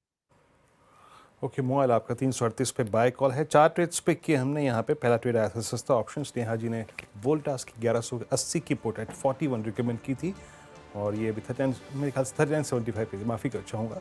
ये बाय करनी है आपको। 60 का लक्ष्य, 30 का स्टॉप लॉस है। और उसके बाद ट्रेड आया रचना वैद्य जी का एफ सुपरस्टार, और वो आपकी स्क्रीन पे टाटा टेक फ्यूचर्स शॉर्ट है 645, 640 के लक्ष्य के लिए। मानस जी ने चार्ट के चमत्कार पे किया। ट्रेड रहा उनका आज एस्ट्रल फ्यूचर्स सेल। एस्ट्रल की रिकवरी जो थी वो कोलैप्स हो गई। 1280 का लक्ष्य यहाँ पे रखा गया है, और अभी मोबाइल को यहाँ पर राजेश जी ने पिक किया आज का मिड कैप फंडा। अच्छा राजेश जी, राजेश अग्रवाल जी, मैं बहुत देर से आपसे एक प्रश्न पूछना चाह रहा था। किसी भी दौर में एक स्टॉक जो होता है वो किसी सेक्टर की लीडरशिप ले लेता है। लुक एट पीएनबी हाउसिंग, आज इतना बड़ा एग्जिट कारलाइन का, और वो ब्लॉक विंडो में एग्जीक्यूट हो गया। बाइंग स्ट्रॉन्ग थी, मतलब किसी ने हाथों हाथ ले लिया। इस बार के नंबर्स देखिए हमने, बहुत स्ट्रॉन्ग नंबर्स, स्पेशली एनआईएम्स फ्रंट पे। एक लीडरशिप से ले लिया है इसने स्पेस में। आपका व्यू इस वक्त क्या बन रहा है पीएनबी हाउसिंग? क्या इस प्राइस से और पैसा कमाने की 10-20%, 30% गुंजाइश नजर आ रही है आपको? देखिए, बिल्कुल बन सकती है। न केवल पीएनबी हाउसिंग फाइनेंस के नतीजे अगर आप कहो, या लीडरशिप की बात कहो, दूसरी जो कंपनियां ने ऑलरेडी नतीजे अनाउंस कर दिए इस सेक्टर के, फिर वो बजाज हाउसिंग फाइनेंस हो, नतीजे सब शानदार आए। दूसरे, जिस तरीके से रेट कट आरबीआई ने 2 बार ले लिया है, और आगे भी ऐसे उम्मीद बनती है कि और भी रेट कट्स आगे आने वाले दिनों में हो जाएंगे, तो हाउसिंग फाइनेंस कंपनी एक तरीके से बहुत पॉजिटिव उसमें रहेंगी। दूसरे, रियल्टी एज ए स्पेस अच्छा खासा बढ़ रहा है, और किसी को रियल्टी में अगर नहीं खेलना हो क्योंकि उनके इनहेरेंट रिस्क होते हैं, तो एक प्रॉक्सी प्ले रियल्टी को खेलने के लिए आपके हाउसिंग फाइनेंस कंपनी होती है। तो पीएनबी हाउसिंग फाइनेंस बहुत अच्छी कंपनी है। अच्छे खासे नंबर्स दिखाए हैं इन्होंने पिछले कई क्वार्टर्स में। एक आध क्वार्टर थोड़ा सा दबाव में आया था, लेकिन मुझे लगता है कम से कम 1200 के टारगेट इसमें आ सकते हैं। इसके अलावा इस सेक्टर में अगर ध्यान देने लायक कोई कंपनी है तो मुझे लगता है कि बजाज हाउसिंग फाइनेंस और एलआईसी हाउसिंग फाइनेंस है।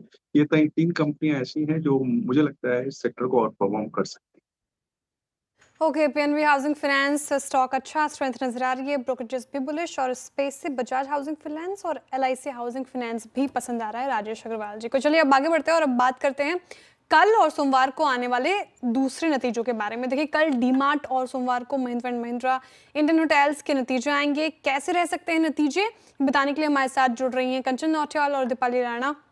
दीपाली, पहले आपके पास आना चाहूंगी। देखिए, महिंद्रा एंड महिंद्रा के नतीजे से स्ट्रीट क्या अनुमान लगाकर चल रहा है वो बताएं पहले।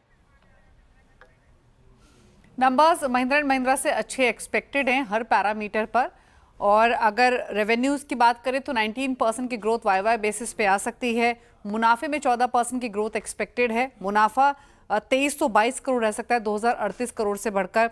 वही एबिटा में भी 30% से ज़्यादा की ग्रोथ एक्सपेक्टेड है, और ये 3119 करोड़ से बढ़कर 4112 करोड़ आने की एक्सपेक्टेशंस हैं। एबिटा मार्जिन्स भी 12.4% से बढ़कर 13.4% रहने की प्रोबेबिलिटी है।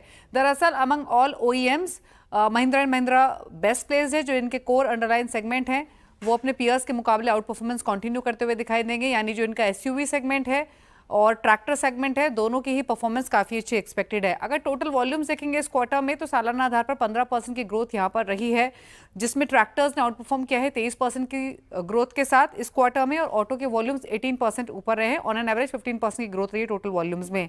हालांकि ऑपरेटिंग लीवरेज और प्राइस हाइक का जो बेनिफिट मिल सकता था मार्जिन्स पर वो नहीं मिल रहा है, क्योंकि XUV 700 के प्राइस कंपनी ने कट किए थे मार्च में, उसका एक इम्पैक्ट दिख रहा है। और जो इन्होंने EV रैंप अप किया है तो वहाँ से भी थोड़ा इम्पैक्ट मार्जिन्स पर दिख रहा है। यानी अगर आप सीक्वेंशियल बेसिस पे देखेंगे तो मार्जिन्स में उतनी ग्रोथ नहीं दिखाई दे रही है। वाई बेसिस पे भले ही मार्जिन्स लगभग 100 बेसिस पॉइंट ग्रो हो रहे हैं। और इन्हीं फैक्टर्स की वजह से अगर हम सेग्रीगेट करें तो जो ट्रैक्टर सेगमेंट के मार्जिन्स है वो तो हेल्दी ही रहेंगे। सीक्वेंशियल बेसिस में 150 बेसिस पॉइंट की ग्रोथ दिख सकती है 17.3% के आसपास, लेकिन ऑटो मार्जिन्स 20 बेसिस पॉइंट कम रह सकते हैं सीक्वेंशियल बेसिस पे। ऑल्दो नंबर्स ओवरऑल काफी स्ट्रॉन्ग एक्सपेक्टेड है, बेस्ट एक्सपेक्टेड है अमंग OEMs। आगे के आउटलुक पर नजर रहेगी, स्पेशली 2 पैरामीटर्स पर। डिमांड आउटलुक कैसा नजर आ रहा है रूरल सेगमेंट से, अर्बन सेगमेंट से, और दूसरा आगे की इनकी नई प्रोडक्ट पाइपलाइन को लेकर। तो ये कुछ फैक्टर्स इंपॉर्टेंट रहेंगे, लेकिन नंबर्स M&M से अच्छे एक्सपेक्टेड हैं। अच्छे एक्सपेक्टेड है नंबर्स महिंद्रा एंड महिंद्रा, और इसने लगातार आउट परफॉर्म किया अपने पीयर्स के मुकाबले। एक महीने में भी देखें तो लगभग 11% का रिटर्न इसने अपने निवेशकों को जनरेट करके दिया है। महिंद्रा एंड महिंद्रा पे चार्ट चेक भी लूंगी, लेकिन उससे पहले देखिए कंचन के पास चलते हैं। डीमार्ट और इंडियन होटल्स के नतीजे भी आ रहे हैं, और कैसे रह सकते हैं नतीजे ये जान लेते हैं। पहले बताइए कंचन, डीमार्ट के नतीजे फिर इंडियन होटल्स। शुरुआत कर लेते हैं रेवेन्यू सुपरमार्ट से। यहाँ पे नंबर्स हमें मिक्स बैग देखने को मिल सकते हैं। अगर कंपनी के रेवेन्यू की बात करी जाए तो नंबर यहाँ पे स्ट्रांग है, but at the same time अगर कंपनी की प्रॉफिटेबिलिटी की तरफ हम देखें तो यहाँ पे हमें जो कंपनी की प्रॉफिटेबिलिटी है थोड़ी सी प्रेशर में आती हुई दिखाई दे रही है। रेवेन्यू इस टाइम पे हमें अप्रोक्सीमेटली 14,870 करोड़ का देखने को मिल सकता है, यानी कि साल दर साल यहाँ पे हमें 17% का जो अपसाइड है वो एक्सपेक्टेड है, और पैट में यहाँ पे करीबन 8 से 8.25% की तेजी देखने को मिल सकती है। इस टाइम पे जो रेवेन्यू ग्रोथ हमें देखने को मिली है, बेसिकली जो कंज्यूमर की स्पेंडिंग है वो डे बाय डे बढ़ती हुई जा रही है, जिसका सीधा इंपैक्ट कंपनी के रेवेन्यू में आ रहा है। और साथ ही कंपनी ने इस टाइम पे जो स्टोर एडिशन किए हैं उसने भी कंपनी के रेवेन्यू को यहां पे कंट्रीब्यूट किया है। एसएसजी ग्रोथ देखी जाए तो ये हमें सिंगल टू मिड डिजिट में देखने को मिल सकती है। प्रॉफिटेबिलिटी जो मैं अंडर प्रेशर की बात कर रही थी उसके पीछे का जो सबसे मेजर कारण है, जिस तरीके से हमें एफएमसीजी सेक्टर में कंपटीशन बढ़ता हुआ दिखाई दे रहा है, उसका सीधा इंपैक्ट कंपनी की प्रॉफिटेबिलिटी में है। इस टाइम पे मार्जिन्स भी हमें थोड़े से कॉन्ट्रैक्ट होते हुए दिखाई दे सकते हैं और फ्लैटर साइड में देखने को मिलेंगे मार्जिन्स। अब की फोकस एरिया क्या होगा उसके ऊपर एक बार बात कर लेते हैं। कंपनी किस तरीके से नेविगेट करती है आगे के चैलेंजेस को और किस तरीके से नई स्ट्रैटेजीज और नए स्टोर का एडिशन करती है, ये इस टाइम पे की फोकस एरिया होगा अलॉन्ग विद मैनेजमेंट की कमेंट्री ऑन गाइडेंस। अब आगे बढ़ते हैं और इंडियन होटल्स के जो नंबर्स हैं उसके ऊपर एक बार बातचीत कर लेते हैं। नंबर्स यहाँ पे हमें रोबस्ट देखने को मिल सकते हैं। देखिए इंडिया में इस टाइम पे हमने देखा कि काफी सारे इवेंट्स थे जो लाइनअप थे, उसके वजह से सीधा सीधा जो कंट्रीब्यूशन है हमें इंडियन होटल्स में भी आता हुआ दिखाई दे रहा है। कंपनी की ग्रॉस सेल्स देखी जाए तो 2443 करोड़ की देखने को मिल सकती है, यानी कि साल दर साल इसमें 28 से लेके 30% का इजाफा जो है एक्सपेक्टेड है। अब रेवेन्यू नहीं, केवल जो कंपनी की प्रॉफिटेबिलिटी है वो भी 22 से 25% तक इस टाइम पे हमें बढ़ती हुई नजर आ सकती है। मार्जिन्स कंपनी के यहाँ पे अच्छे खासे एक्सपैंड हो रहे हैं, मार्जिन्स भी 35% तक उभरते हुए नजर आ सकते हैं। और जो कंपनी का इस टाइम पे ऑपरेशनल नंबर्स है वो भी इस टाइम पे स्ट्रॉन्गर साइड में बने हुए हैं। जो ये ग्रोथ है उसको, जो इतनी ज्यादा अच्छी ग्रोथ हमें देखने को मिल रही है, उसको बेसिकली सपोर्ट किया, जैसे कि मैंने मेंशन किया, जो की इवेंट्स थे जैसे कि arrow India, Bharat mobility, Mahakumbh और साथ ही साथ IPL ने भी। यही नहीं बल्कि जो डिमांड सिनेरियो है इस पे आपको खासा फोकस रखना होगा कि की मार्केट में किस तरीके से डिमांड उभर के आती है, ऑक्यूपेंसी में किस तरीके की इंप्रूवमेंट होती है, और ARR इस टाइम पे मेजर फोकस एरिया होगा। साथ ही साथ जो की डोमेस्टिक मार्केट है जैसे कि मुंबई, दिल्ली, बैंगलोर, ये इस टाइम पे अच्छी खासी ग्रोथ दिखा सकते हैं। और साथ में आपको फोकस रखना होगा मैनेजमेंट की कमेंट्री पर। ओके, मैनेजमेंट की कमेंट्री पर नजर रहेंगे। शुक्रिया कंचन तमाम जानकारी के लिए। इंडियन होटल्स के नंबर ठीक ठाक रह सकते हैं, और जिस तरीके से इस पूरे स्पेस में देखिए आप तेजी बनती हुई नजर आई, डिमांड बढ़ता हुआ नजर आया, तो इंडियन होटल्स अभी बेटर प्लेस्ड है। लेकिन महिंद्रा पे चर्चा कर रहे थे, नंबर्स ठीक ठाक रहने का अनुमान जताया गया है स्ट्रीट से, और आप पेड़ से भी कंपेयर करें तो एक महीने में 11% का रिटर्न महिंद्रा ने जनरेट करके दिया है। राजेश सातपुते जी, महिंद्रा चार्ट पे कैसे प्लेस्ड है, क्या लग रहा है आपको? रिजल्ट से पहले एक बेट लगनी चाहिए क्या इस पर्टिकुलर काउंटर पे?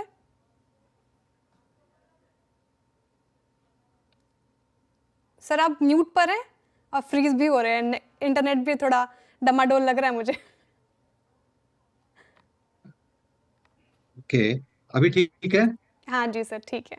हेलो, बताइए महिंद्रा। जी या आ रही सर आपकी आवाज। देखिए महिंद्रा का अगर आप चार्ट देखें तो ये क्लस्टर के ऊपर ट्रेड हो रहा है, जहाँ पे आप कह सकते हैं कि कन्फ्लुएंस ऑफ मूविंग एवरेजेस आते हैं। और ये जो लेवल है वो है करीबन 2800 से लेकर 2900, ये 100 पॉइंट का रेंज है। तो जो भी डिप आएगा, अगर आता है तो मुझे लगता है इस लेवल में एब्सॉर्ब होगा। तो अगर पोजीशन है तो definitely it's a hold for me. Overall अगर आप देखते हैं तो मुझे लगता है कि ये चार्ट करीबन 3150 3200 यानी जो रिसेंट हाई था, एक बार के लिए वहां तक जाएगा। तो एमएनएम पे हमारा बायस जो है वो पॉजिटिव है।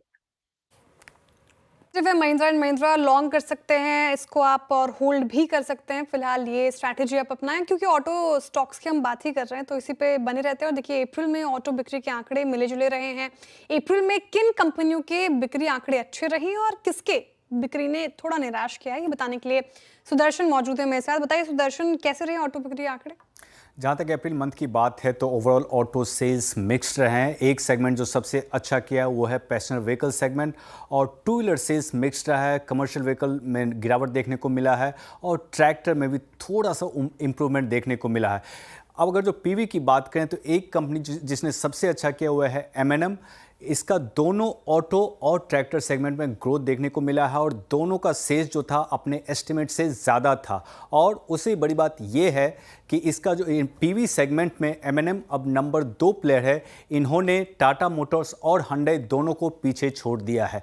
अब आते हैं दूसरी कंपनी जो कि सबसे अच्छा करते हुए नज़र आई है पीवी में ही, वो है मारुति। इसका भी सेल्स अपने एस्टिमेट से अच्छा था और इस बार जो इसका एक सेगमेंट अच्छा किया वो है कॉम्पैक्ट, और कॉम्पैक्ट में कार्स आते हैं, बलेनो हो गए, वैगनार, उनके सेल्स में ग्रोथ देखने को मिला है। लेकिन इनके लिए जो कंसर्निंग फैक्टर कंटिन्यू कुछ एक मंथ से और बेसिकली कुछ एक साल से जो देखने को मिल रहा है वो ऑल्टो एस्प्रेसो के सेल्स में अप्रैल में भी इन दोनों के सेल्स में 45% का गिरावट देखने को मिला है। लेकिन जहां तक एसयूवी सेल्स की बात है और ये इनका एग्रीमेंट जो टोयोटा के साथ है वो वाले सेल्स में, तो ये सारे सेल्स में ग्रोथ देखने को मिला। अब टू व्हीलर पे आते हैं। एक कंपनी जो कि कंटिन्यूसली अच्छा कर रही वो है टीवीएस मोटर, और इस महीने भी उसके सारे सेगमेंट्स में डबल डिजिट ग्रोथ देखने को मिला है। और स्पेशली अगर दो सेगमेंट्स की बात करें, पहला एक्सपोर्ट्स जिसका ग्रोथ 45% रहा है और दूसरा ईवी सेगमेंट जिसका ग्रोथ ऑलमोस्ट 60% रहा है अप्रैल के मंथ में। लेकिन टू व्हीलर में ही एक कंपनी जो सबसे खराब परफॉर्मेंस दे रही है कंटिन्यूसली कुछ एक महीनों से, वो है हीरो मोटोकॉर्प।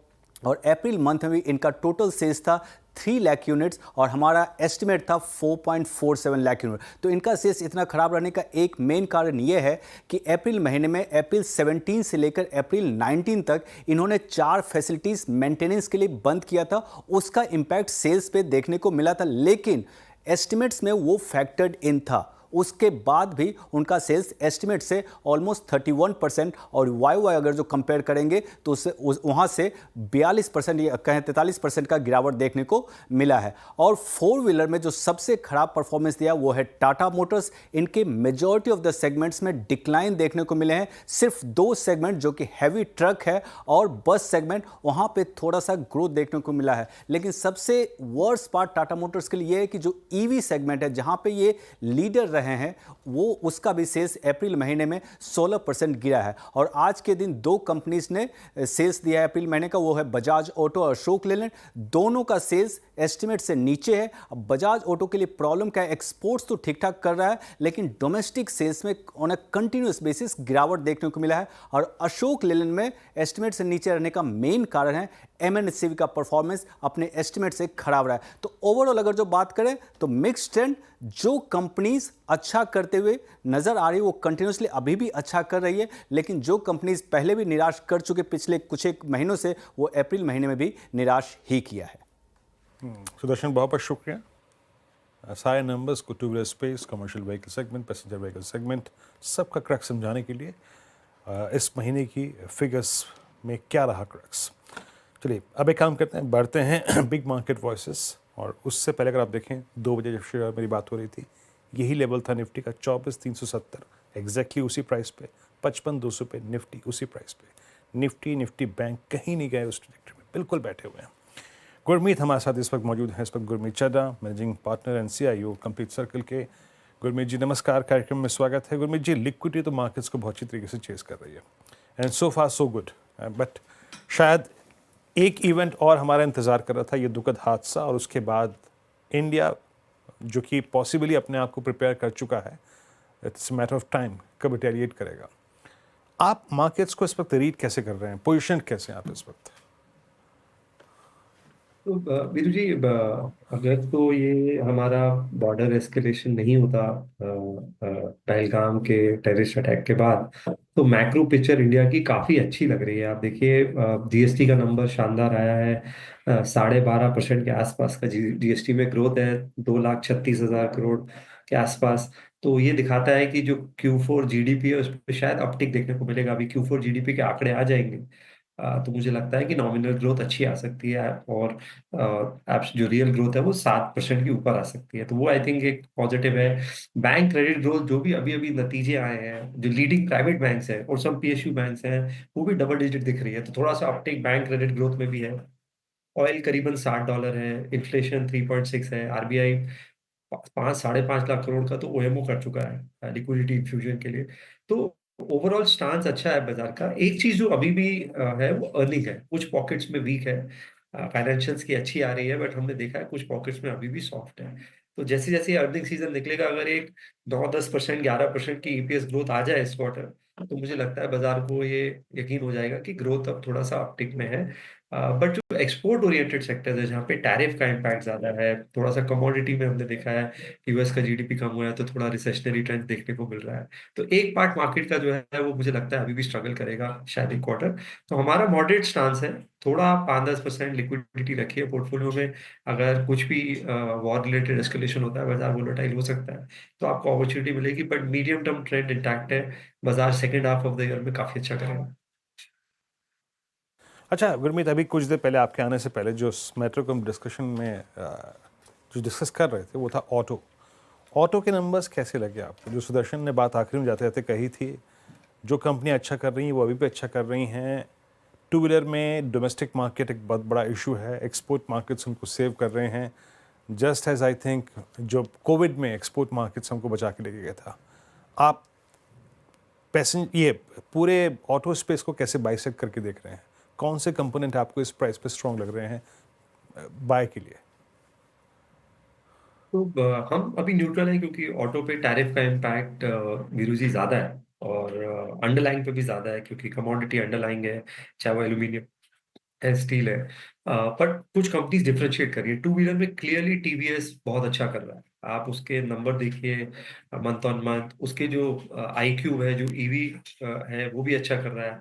डेट पोजीशन उनकी बहुत इंप्रूव हुई है पिछले 2-3 सालों में। कैपिटल एलोकेशन अच्छा है, मार्जिन्स इंप्रूव हुए हैं हर सीसी में, प्रीमियम में, स्कूटर सेगमेंट में, iQ जो ईवी सेगमेंट है, जितने डिफरेंट पावर ट्रेन है, सब में प्रेजेंस है, सब में अच्छा कर रहे हैं। और आई थिंक स्टॉक ने भी वो दिखाया है।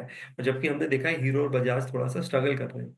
आप देखेंगे बजाज एक बार 5 डिजिट आ गया था, अभी वापस है 8,000 के आसपास नीचे है। हीरो भी अंडर परफॉर्मर है। सिमिलरली फोर व्हीलर में M&M क्लियरली आउट परफॉर्म कर रहा है। 2300 का लो आ गया था जब बाजार करेक्ट हो रहा था, लगभग वापस से 3,000 की तरफ मोटा मोटा आ गया है।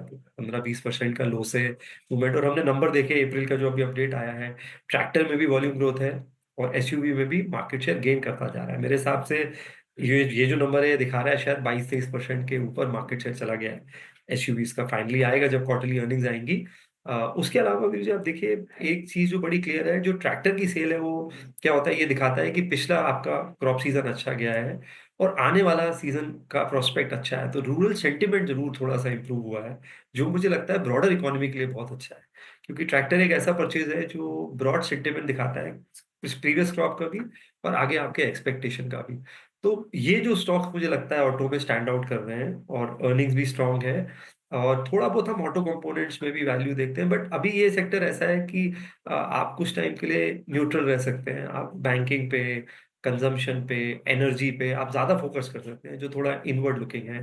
और जो थोड़े आउटवर्ड लुकिंग सेक्टर है, ग्लोबल सप्लाई चेन से लिंक्ड है, उन्हें में भी आप कुछ एक बार थोड़े से और चीजें सेटल होती हैं, ट्रेड डील्स होती हैं, तब देख सकते हैं। ओके, तो न्यूट्रल हैं फिलहाल आप ऑटो पूरे पैक को लेकर। गुरमीत जी गुड आफ्टरनून। लेकिन ब्रॉडर मार्केट पे मेरा सवाल रहेगा आपसे। आप देखिए जियोपॉलिटिकल टेंशन के बावजूद पिछले 2 महीने में सेंसेक्स और निफ्टी ने 10% की तेजी दिखाई है। अब यहाँ से क्या लगता है आपको, क्या इंडिया यूएस जो ट्रेड है वो क्या इस रैली को फर्दर फ्यूल करेगी? आपका टेक इस पर? श्रेया जी, इमीडिएटली नहीं होगा, क्योंकि डील को भी कंज्यूम होने में 3 4 5 महीने लग सकते हैं, चाहे वो यूरोप हो। अभी हमने ईयू के साथ भी कंसल्टेशन चालू है, यूके द्वारा रिवाइव हुआ है, तो डिफरेंट बायलैटरल डील्स होंगी डिफरेंट ज्योग्राफी में। I am sure middle east के साथ भी कुछ होगा। तो थोड़ा इसमें समय लगेगा, बट शायद बाजार एक्चुअल डील अनाउंसमेंट का वेट ना करें, ब्रॉड कॉन्टोर्स के बाद, अंडरस्टैंडिंग के बाद उसको फैक्टर इन करना चाहिए। तो मेरे हिसाब से 2 3 महीने का गैप देंगे तो बेटर रहेगा। टाइम बिंग के लिए डोमेस्टिक फोकस रहिए। मुझे ये भी लगता है कि फेड फेड थोड़ा एक्ट करेगा। यूएस में भी अब रेट कट होने के काफी चांसेस हैं। -0.3 जीडीपी ग्रोथ आई है और ये पिछले क्वार्टर की है। ये क्वार्टर काफी खराब हो सकता है। तो जब यूएस में अगर यील्ड्स नीचे आती हैं, हमारा अपना इन्फ्लेशन 3.6 है, बॉन्ड यील्ड्स और नीचे आएंगी। तो थोड़ा सा अगर हम बैलेंस रहें, तो अभी बॉन्ड मार्केट में भी जूस इतना है कि आप डबल डिजिट बना सकते हैं लॉन्ग ड्यूरेशन गवर्नमेंट बॉन्ड्स लेके।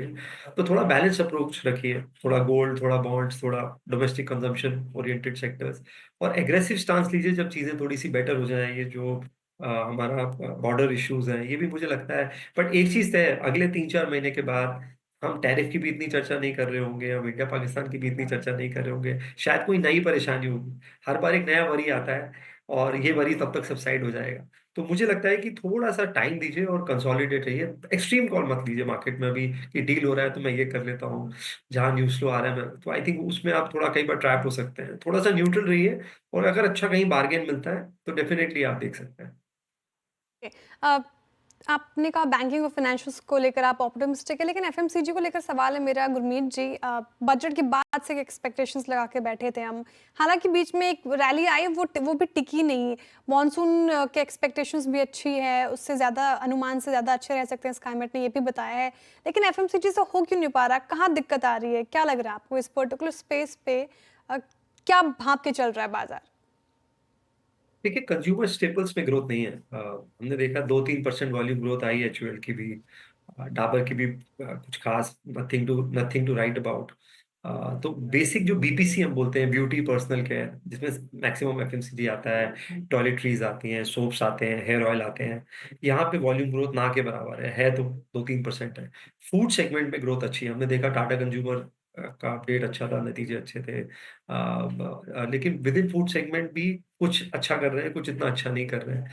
तो एफएमसीजी से बेटर प्ले जो है वो डिस्क्रिशनरी है। जैसे मैंने आपको बोला, ट्रैक्टर आप देखिए ब्रॉडर कंजम्पशन है, टू व्हीलर्स कुछ कंपनीज अच्छा कर रही हैं, ट्रैवल और टूरिज्म में वो नतीजे कंजम्पशन के बेहतर देखने को मिल रहे हैं। व्हाइट गुड्स में अब आप देखेंगे पीक समर सीजन है, आपको बेटर ट्रैक्शन देखने को मिलेगा। तो डिस्क्रिशनरी पे फोकस करिए, जहाँ पे यंग जनरेशन जेनजी जिसे मैं बोलता हूँ ज्यादा वॉलेट शेयर दे रहा है। स्टेपल्स, और अभी स्टेपल्स करेक्शन के बावजूद कोई भी स्टॉक 40 50 पी से कम नहीं है। तो अगर आपकी ग्रोथ ही 2 3 4% है और आप ऑलरेडी 40 50 के अर्निंग मल्टीपल पे हैं, तो मुझे कोई नियर टर्म अपसाइड वहां दिखता नहीं है। कल को कुछ बार्गेन आता है, maybe ITC as an exception है, बट उसमें 70% टोबैको आ जाता है। तो ITC is the only stock FMCG में, अगर आप उसको कंसिडर करें, जो थोड़ा रीजनेबली वैल्यूड है। अदरवाइज उस स्पेस में वैल्यूएशन कंफर्ट अभी भी नहीं है। ओके, अच्छा गुरमीत, ये B2 के नंबर्स कैसे लगे आपको? जो वैल्यूएशंस आप देते हैं, उस प्रकार की ग्रोथ नहीं थी, स्टॉक्स चले भी काफ़ी थे। इस प्राइस पे क्या किया आपने B2 में, बजाज फाइनेंस फिनसर्व में? हाँ, बजाज का देखिए, वीरू जी आप देखिए, जब 6,500 था तो एक्चुअली स्टॉक में प्राइस करेक्शन था और इसका ईपीएस 3 साल में डबल हो गया था। तो बजाज फाइनेंस को, और जो अच्छी रन एनबीएफसी हैं, चोला है, बजाज है, इनको आपको थोड़ा अर्निंग मल्टीपल पे देखना चाहिए। प्राइस बुक मल्टीपल कई बार मिसलीडिंग हो जाता है, क्योंकि ये हमेशा आपको 5 6 7 के प्राइस बुक मल्टीपल पे मिलेंगे। तो जो कॉस्ट ऑफ फंड्स कम होता है, जब 10 ईयर बॉन्ड यील्ड नीचे आती है, रेट कम होता है, तो सबसे ज्यादा इम्पैक्ट वेल रन एनबीएफसी को होता है। और ये एक तरीके का कंजम्पशन प्ले है। तो जैसे जैसे कंजम्पशन इंप्रूव होगा, आपको ये एक्शन देखेगा। बजाज का नतीजा थोड़ा शॉर्ट था, लेकिन जो उन्होंने 5 ईयर गाइडेंस दी है, कंसिडरिंग कि अब 2 लाख करोड़ से ऊपर का ईयू है, उस पे 30 40% ग्रो करना भी नहीं चाहिए। आप एक्सीडेंट करेंगे अगर आप short term personal loans, unsecured lending 30 40% से ग्रो करेंगे एक 2 लाख करोड़ की बैलेंस शीट में। तो रीजनेबल ग्रोथ होना अच्छा है। दूसरा, लीडरशिप इशू सॉर्ट आउट हो गया है। राजीव जैन जी के फ्यूचर को लेके बहुत अटकलें थी, वो सॉल्व हो गया है। नियर टर्म में बिकॉज ऑफ स्टॉक स्प्लिट और बोनस हो सकता है कुछ एक्टिविटी देखने को मिले, लोग टैक्स हार्वेस्टिंग करें। तो मैं न्यूट्रल हूँ, मैं नेगेटिव नहीं हूँ बजाज फाइनेंस पे बहुत ज्यादा। डिपेंड करेगा कि अब क्वार्टर ऑन क्वार्टर कितना है। थोड़ा सा एक मुझे जो कंसर्न लगा कि क्रेडिट कॉस्ट बढ़ी उनकी, और वो बढ़ेगा इस एनवायरनमेंट में, क्योंकि अनसिक्योर्ड लोन, पर्सनल लोन में थोड़ा सा स्ट्रेस आया है। तो अगर वो क्रेडिट कॉस्ट कंट्रोल कर लेते हैं तो मैं रीजनेबली ओके हूँ। मतलब हमने इंक्रीमेंटली कुछ ऐड नहीं किया है बजाज फाइनेंस में, बट मेरा रिडक्शन का भी ऐसा कोई व्यू नहीं है। फेडरल बैंक जैसे अगर आप बाकी जगह देखेंगे तो अपॉर्चुनिटी बेटर है। फेडरल बैंक के नतीजे अच्छे थे, थोड़ा सा एनआईआई सॉफ्ट आया और अदर इनकम से बढ़िया, पर आपको 1 के प्राइस बुक पे मिल रहा है। पहले जब 230-40 पे आया था, 50 पे आया था, तब 1.3 1.4 पे था। मिस्टर मनियन आए हैं।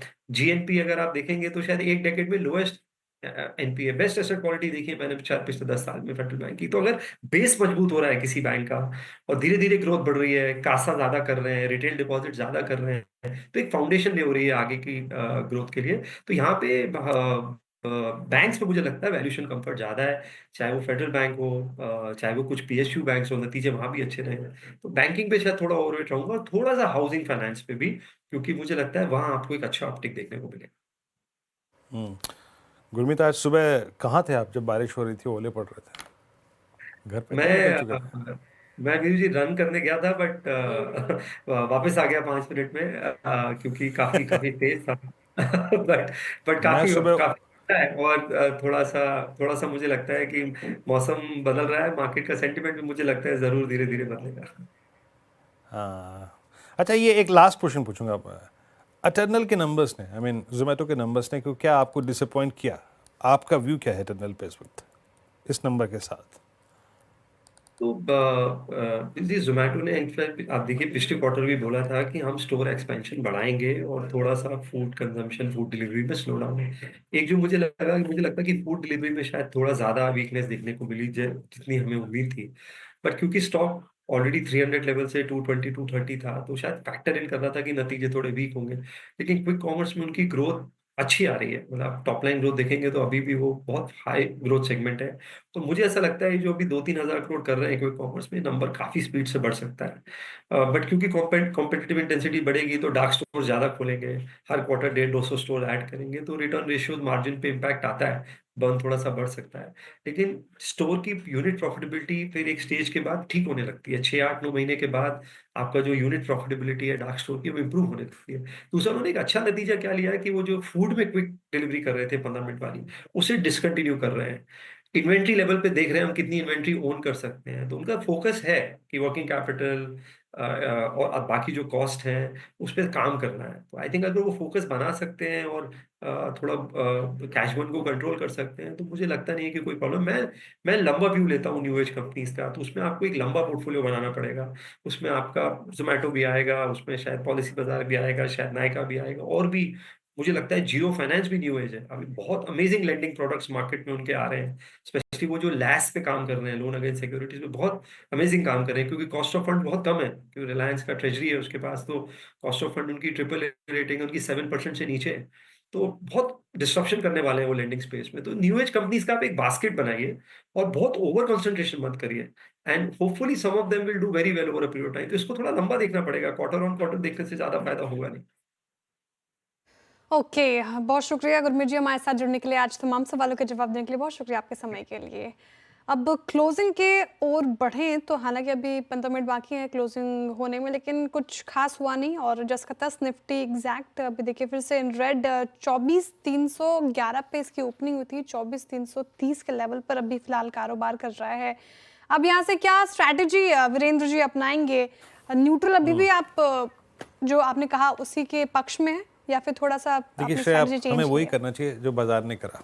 बाजार सुबह खुल के चल के फिर वहीं आ गया। हाँ। बाजार खुद जियोपॉलिटिकल रिस्क पे रिएक्ट नहीं करना चाहता, कैरी नहीं करना चाहता, फ्रैंकली स्पीकिंग। और अगर आवाज़ का कोई व्यूअर ट्रेडर है जो 1 लॉट 2 लॉट 3 लॉट पे ट्रेड करता है, उसे क्यों हम कैरी करवाएं? यहाँ से खुला है रिस्क दुनिया जहान का, और रिवॉर्ड अगर कुछ नहीं हुआ वीकेंड पे तो हम हद से हद खुलेंगे 24,500 पे, 24,550 पे, हद से हद मंडे मॉर्निंग को। तो 200 पॉइंट का रिवॉर्ड है, 150 पॉइंट का रिवॉर्ड है, और रिस्क ज़माने भर का खुला है। तो इसको अवॉइड ही करते हैं श्रेया। एक बहुत बेहतरीन क्लोज तब होता अगर हम 24,550 के ऊपर क्लोज होते at least. In that case Nifty का नेक्स्ट क्लस्टर खुल जाता और उसका हाई होता 24,850। वो वीकली चार्ट्स पे इंप्रेशन मिल रहा था, बट वो क्लोज नहीं आया। बट स्टिल देखिए, इस क्लोजिंग में कोई बुराई नहीं है, बट ये वीकली कैंडल सजेस्ट करती है कि हायर लेवल्स पे बाजार ने प्रॉफिट्स को कैश में कन्वर्ट करा। So it's clear cut message कि बाजार अभी हायर प्राइस पे कंफर्टेबल नहीं है। दूसरी बात, जहाँ तक निफ्टी बैंक का सवाल है, देखिए निफ्टी बैंक फिर अपने ऑप्शन बेस पे आके क्लोज हो रहा है श्रेया, 10 डेमा के ऊपर, पुट राइटर्स के जोन के ऊपर, लेकिन स्ट्रॉन्ग जोन में। एक समय के लिए मैं अगर इस चार्ट को वीकली पे कन्वर्ट करूं तो क्लियरली विजिबल है 55,500 से 56,000 के बीच में प्रॉफिट टेकिंग आ रही है। एसबीआई के नंबर्स आने हैं, कोटक के नंबर्स आने हैं, उस पर रिएक्शन मंडे मॉर्निंग को आएगा। So it's better to go neutral. अभी छोड़ दीजिए, इंडेक्स में अगर रिवॉर्ड मिलना होगा तो मिल जाएगा मंडे मॉर्निंग भी। श्रेया, कोई रिस्क नहीं लेंगे यहाँ पर। श्रेया, कोई रिस्क नहीं लेंगे, न्यूट्रल अभी जाएं क्योंकि वीकेंड है और क्या कुछ अपडेट आ जाए अभी कहा नहीं जा सकता। चलिए अब बीटीएसटी एसटीबीटी की शुरुआत करते हैं। गाबा सर आपसे, good evening. BTST STBT? Good evening. I think enjoy the weekend, full stop. No BTST, no STBT. आज जो मार्केट में वॉलेटिलिटी थी, ना ट्रेड बाय साइड था बैक साइड था, कहीं पर क्लियर ट्रेड नहीं मिला। Best is avoided completely as far as I am concern. आपसे क्या आप यही बोलोगे? टेलीपैथी होने लग गई है। मानस आपका ट्रेड या नहीं? आई थिंक मंडे कोई ट्रेड नहीं है अभी, आज के लिए कोई एसटीबीटी या बीटीएसटी नहीं। ठीक है, राजेश जी आप बताइए, साथ बुते जी, गाबा सर और मानस सर के साथ आप जा रहे हैं या फिर आपने कोई स्टॉक चुना है? देखिए श्रेया, मैंने एक चुना है और वो है गोदरेज प्रॉपर्टीज का चार्ट। अगर आप इसका चार्ट देखें तो यहाँ पे क्लीन ब्रेकआउट मिलता है, that's inverted head and shoulder price formation, जिसका ब्रेकआउट मिला है आज 2200 के आसपास निकलाइन थी। अकॉर्डिंग टू मी इसका टारगेट बनता है करीबन 2400 का, लेकिन अगर हमें बीटीएसटी करना है तो करीबन 2320 का पहला पड़ाव होगा, वो निकले तो 2400 तक का हमें मिलेगा। सो गोदरेज प्रॉपर्टीज ये बाय कॉल होगा, ओपन इंटरेस्ट भी 10% है, तो लॉन्ग तो डेफिनेटली लेके जा रहा है। सो गोदरेज प्रॉपर्टीज बाय करें, स्टॉप लॉस होगा 2200 का। Godrej properties real estate space में 2 दिन से बाइंग है। शुक्रवार के नहीं, बुधवार के स्टैट्स में भी लॉन्ग्स थे, आज भी लॉन्ग्स हैं और राजेश जी कैरी कर रहे हैं गोदरेज प्रॉपर्टीज। 2 रिस्क ले रहे हैं, स्टॉक भी बाय करके जा रहे हैं और वैसे इनका इंटरनेट श्रेया के मुताबिक इंटरनेट भी ठीक नहीं चल रहा है। कविता जी आपकी कॉल क्या होगी? तो वीरेंद्र जी, जो कॉल हमने ओपन किया है एस्ट्रल शॉर्ट का, उसे ही आप कैरी कर सकते हैं with strict stop loss of 1336। Risk reward is favourable there, nothing else. Okay, ठीक है, तो एस्ट्रल को ही कैरी कर रही हैं कविता जी। रचना जी आप क्या कैरी कर रही हैं? कोई स्टॉक चुना आपने मंडे के लिए? जी, हम एनएनटी के फ्यूचर्स को शॉर्ट साइड पे कैरी कर सकते हैं। 33-35 पे है ये अभी इस टाइम पे, और 3350 का हम ऐसे लगा सकते हैं। हमारा डाउन साइड पे टारगेट होना चाहिए 3290। ओके, रचना जी का ट्रेड हुआ एलएनटी फ्यूचर्स, यहाँ पे सेल करना है और सेल ट्रेड। अच्छा, राजेश अग्रवाल जी से बात करते हैं। राजेश जी, इस प्राइस पे आप भी क्या वकालत करेंगे? कुछ शॉपिंग करनी चाहिए या फिर अभी अवॉइड करें इस बाजार को कुछ सेशंस के लिए जब तक क्लियरिटी ना मिले? देखिए, इस तरह के जो कंफ्यूजिंग मार्केट हैं, नेगेटिव व्यू बन रहे हैं, अपने पैनल में जितने लोग हैं उसमें आधा से ज्यादा सेल कॉल दे रहे हैं, पुट लेने कह रहे हैं, तो ये एक बहुत उपयुक्त मार्केट है निवेशक के लिए। ट्रेडर की बात नहीं कर रहा हूँ, ट्रेडर के लिए जो भी पैनल में मित्रगण ने बताया है स्टॉप लॉस टारगेट वो बहुत सही है, लेकिन निवेशक के लिए बहुत उपयुक्त मार्केट है, क्योंकि ऐसे ही बाजार में आपको चीजें सस्ती मिलती हैं बनिस्पत की आपका थोड़ा सा मध्यम से लंबी अवधि का नजरिया हो, 6 महीने 9 महीने साल भर। वैसा कई स्टॉक हैं जो अच्छे मिल रहे हैं, अच्छे नतीजे आए हैं। अभी हमने हाउसिंग फाइनेंस पे बात करी, मॉइल का, लॉरस का। मैं समझता हूँ इस वक्त अगर कोई स्टॉक ले जाना चाहिए शॉर्ट टर्म के लिए भी हो तो आईजीएल का रहेगा। आईजीएल में अगर आप देखो तो 2 बार जो एपीएम की कटौती हुई उसके बाद अच्छी खासी गिरावट आई स्टॉक में और वैल्यूएशन बहुत अट्रैक्टिव हो गए। और इस बार जो उनके नंबर्स आए, जैसे कि 3,70,000 उन्होंने नए कंज्यूमर जोड़े हैं, 72 नए सीएनजी स्टेशन जोड़े, 2,293 किलोमीटर की स्टील पाइपलाइन बैठाई, और सबसे अच्छी बात की वॉल्यूम ग्रोथ जो आई 6%, 6.25-7% के आसपास, वो बहुत अट्रैक्टिव थी। और आगे आने वाले दिनों में जो 8 से 9% वॉल्यूम ग्रोथ का उन्होंने गाइडेंस दिया है वो बहुत ही पॉजिटिव है। मुझे लगता है ये स्टॉक 230-240 तक आने वाले दिनों में जा सकता है, तो यहाँ पे खरीदारी की सलाह रहे। ओके, आईजीएल पसंद आ रहा है राजेश अग्रवाल जी को, ये स्टॉक आप खरीद सकते हैं। ठीक अच्छी तेज़ी और स्ट्रेंथ नज़र आ रही है फिलहाल इस पर्टिकुलर काउंटर में। चलिए अब अगले हफ्ते की बात कर रहे हैं। अगले हफ्ते मार्केट के लिहाज से कौन से इंपॉर्टेंट ट्रिगर्स है, कौन से फैक्टर्स पर मार्केट डिपेंड करेगा, ये समझते हैं कंचन नौटियाल से। बताइए कंचन, अगले हफ्ते के अहम ट्रिगर्स क्या हैं?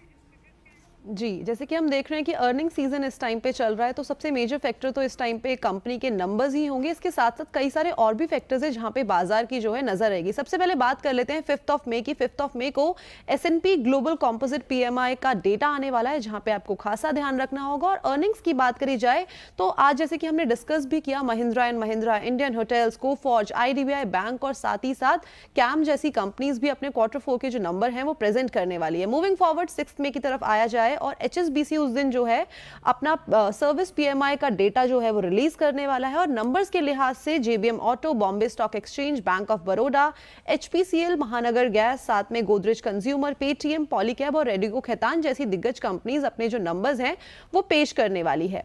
7 मई की बात करी जाए तो यहाँ पे फेड इंटरेस्ट रेट का डिसीजन जो है वो आने वाला है, जिसपे खासा फोकस रहेगा, जैसे कि आप बात भी कर रहे थे बिग वॉइसेस में। और नंबर्स के लिहाज से APL, Apollo, Dabur, Coal India, Tata chemicals, United Breweries और सोनाटा सॉफ्टवेयर अपने नंबर्स जो हैं वो पेश करने वाली है। आगे बढ़ते हैं, 8 मई की बात कर लेते हैं। यहाँ पे US का इनिशियल जॉबलेस क्लेम का जो डेटा है वो प्रेजेंट होने वाला है। और अर्निंग्स के लिहाज से Aditya Birla Real Estate, Chambal Fertiliser, Titan, MCX, Larsen and Toubro, Asian Paints, Canara Bank, Bharat Forge, Biocon जैसी जो कंपनीज हैं वो अपने नंबर्स को पेश करने वाली है। अब बात करते हैं 9 ऑफ मई की। यहाँ पे इंडिया का जो फॉरेक्स का डेटा है वो प्रेजेंट होने वाला है। और इसके अलावा अर्निंग्स में मन्नापुरम फाइनेंस, एमसूमी, Cholamandalam finance, doctor Reddy, bank of India, ABB India और स्विगी जैसी जो कंपनीज हैं अपने Q4 के नंबर्स जो हैं वो प्रेजेंट करने वाली। 10 और 11 को कोई मेजर ऐसा डेवलपमेंट नहीं है जहां पे खासा फोकस रहेगा। शुक्रिया कंचन इस पूरी चर्चा के लिए। अब एक काम करते हैं, चलते राजेश जी के पास, एक जस्ट उनसे पूछ लेते हैं कि अगर आप वीकेंड पे ये वक्त घर में ही गुजारेंगे तो देखने के लिए क्या क्या है। राजेश जी, क्या क्या लाइन अप है इस वक्त, इस हफ्ते? देखिए, बाजार में थोड़ी सी वॉलेटिलिटी होगी, नेगेटिव इन्वायरमेंट बना हुआ है शॉर्ट टर्म के लिए। लेकिन अगर आप OTT या थिएटर की बात करो ना, तो बाहर आई है। पिछले हफ्ते सूखा पड़ा हुआ था, इस हफ्ते बाहर आई है। OTT में ही अगर आप देखो तो ब्लैक, व्हाइट एंड ग्रे करके एक सोनी लिव पर आई है, जो कि तिमांशु धुलिया और देवेंद्र भोजानी की है, जो इन्वेस्टिगेटिव जर्नलिस्ट है, एक मर्डर की खोज देखभाल कर रहे हैं। दूसरे कुल आई है, जिसमें एक उनके जो सबसे बड़े बुजुर्ग हैं, उन गुजर जाने के बाद जो आपस में फैमिली में दिक्कतें चल रही है, सब कोई अपने आप को जताने की कोशिश कर रहे हैं। उसमें निम्रत कौर, रिधि डोगरा है, वो बहुत अच्छी है। एक नवाजुद्दीन सिद्दीकी की मूवी आई है कोस्टाव करके, जो कि एक बायोग्राफिकल है कस्टम ऑफिसर के ऊपर में, गोवा में गोल्ड स्मगलिंग को जो तोड़ना चाहते हैं उसके ऊपर में। इसके अलावा ब्रोमांस करके एक मलयालम मूवी की डब है, वो आई है। और जो श्रेया जैसे कार्टून मूवी देखना अगर चाहती हो तो एस्ट्रिक्स ऑन ऑब्लिक्स आई है, जो OTT पे है। थिएटर सर की आपको अगर क्यों लगा कि मैं कार्टून मूवीज देख सकती हूँ और अच्छे लगते हैं मुझे? मुझे पता है ना, पहले से कई बार बातचीत हो चुकी है इस पे कि आपको कार्टून वगैरह अच्छे लगते हैं, तो इसलिए मैंने आपके लिए ये चुन के लाया था। और है श्रेया, थिएटर की ये सच, ये सही है? आप YouTube पे मोगली वगैरह देखती हैं क्या? जंगल बुक वगैरह? नहीं, मोगली से तो आगे बढ़ चुकी है ये, मोगली से आगे बढ़ चुकी है। हाँ, लेकिन एनिमेटेड मूवीज अच्छे लगते हैं मुझे, नो डाउट, एंड डिज्नी क्योंकि स्पेशली। पिछले बार भी इन्होंने हनुमान वाली जो सीजन 6 आया था वो देखी थी शायद। मैंने वो देखी थी सर, मुफासा देखी थी, I liked it very much. Yes, अच्छा। और अगर थिएटर की बात की जाए ना, तो अजय देवगन साहब छाए हुए हैं रेड 2 के साथ। रेड 1 बहुत अच्छी हुई थी, रेड 2 से भी अच्छी उम्मीद बंधी हुई है।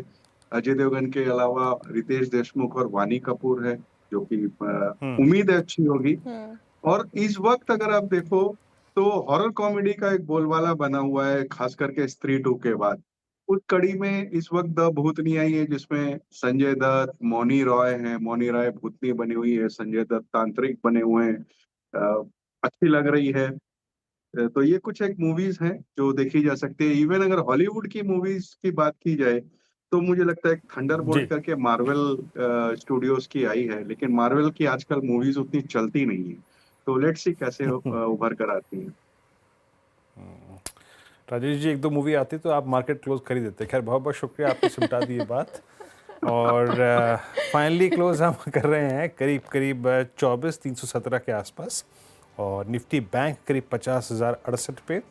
तो बाज़ार बिल्कुल न्यूट्रल, और ऑप्शन राइटर्स को फिर एक बाज़ार ने ग्रिप दे दी। एक बार आपकी स्क्रीन पे लेके आते हैं सेक्टर इंडिसेस और बाज़ार का हाल। यस, निफ्टी बैकवर्ड पे, look at Nifty. I mean अगर मैं डे हाई से कंपेयर करूँ तो अप्रॉक्सीमेटली ये 270 पॉइंट का रिट्रेसमेंट है हायर लेवल से, और इट्स ह्यूज। और बैंक निफ्टी का अप्रॉक्सीमेटली 600 पॉइंट का रिट्रेसमेंट है। निफ्टी आईटी अगर आप देखें तो आज फिर भी स्टेबल रहा, लेकिन फिर भी जो इसने सुबह गेन किया था, एक समय निफ्टी आईटी था 36,300 पे, राइट नाउ इट्स एट 35,800, तो लगभग 500 पॉइंट ये भी नीचे है।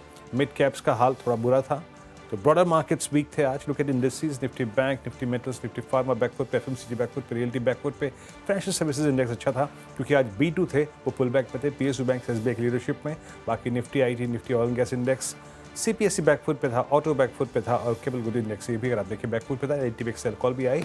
इंडेक्सेस के साथ साथ जो ग्रिड है आपकी स्क्रीन पे आएगा। अदानी ग्रुप का stock, Adani ports, Bajaj finance, SBI, IndusInd bank ये स्ट्रॉन्ग रहे, लेकिन बैकफुट पे था JSW steel, Bajaj auto, Hero MotoCorp, Eicher motors, Nestle. HDFC life आज प्रॉफिट टेकिंग मोड में गया एक स्ट्रॉन्ग मूव के बाद। बाकी सिप्ला, टाइटन पावर ग्रिड, सिप, श्रीराम फाइनेंस और Kotak Mahindra bank prior to numbers आज प्रॉफिट टेकिंग मोड में। And same is the case with HUL, Tata consumer और BEL 1% नीचे। मार्केट्स शट 24,312 के स्तर पे, और बैंक निफ्टी करीब 55,054। तो बाजार ने कोई रिस्क नहीं लिया। आज सुबह हमारे पास एक बड़ा ट्रिगर था, रुपया। बाजार खुला, उस ट्रिगर को प्ले किया, डी हाई पर गया, बट फिर से प्रॉफिट टेकिंग। बट आपके कुछ प्रश्न भी होंगे तो आप ज़रूर पूछ सकते हैं। श्रेया, आज पंचनामा में क्या खास, और कौन है आपके साथ आज? आज हमारे साथ अमित सेठ जी मौजूद होंगे, और जो भी हमारे दर्शक हैं ये जानना चाहते हैं कि मंडे कैसे होगी, बाजार की ओपनिंग, पोर्टफोलियो रिलेटेड क्वेश्चंस, वो CNBC आवाज़ के सभी social media platforms X, YouTube और Instagram, Facebook पे हमारे साथ जुड़ सकते हैं। चलिए, तो श्रेया के साथ जरूर जुड़िए अगर आपका कोई प्रश्न है। बाकी वीकेंड का मज़ा उठाइए, और सोमवार को फिर से आपसे मुलाकात होगी मॉर्निंग कॉल में और मुनाफे की तैयारी। तब तक के लिए नमस्कार।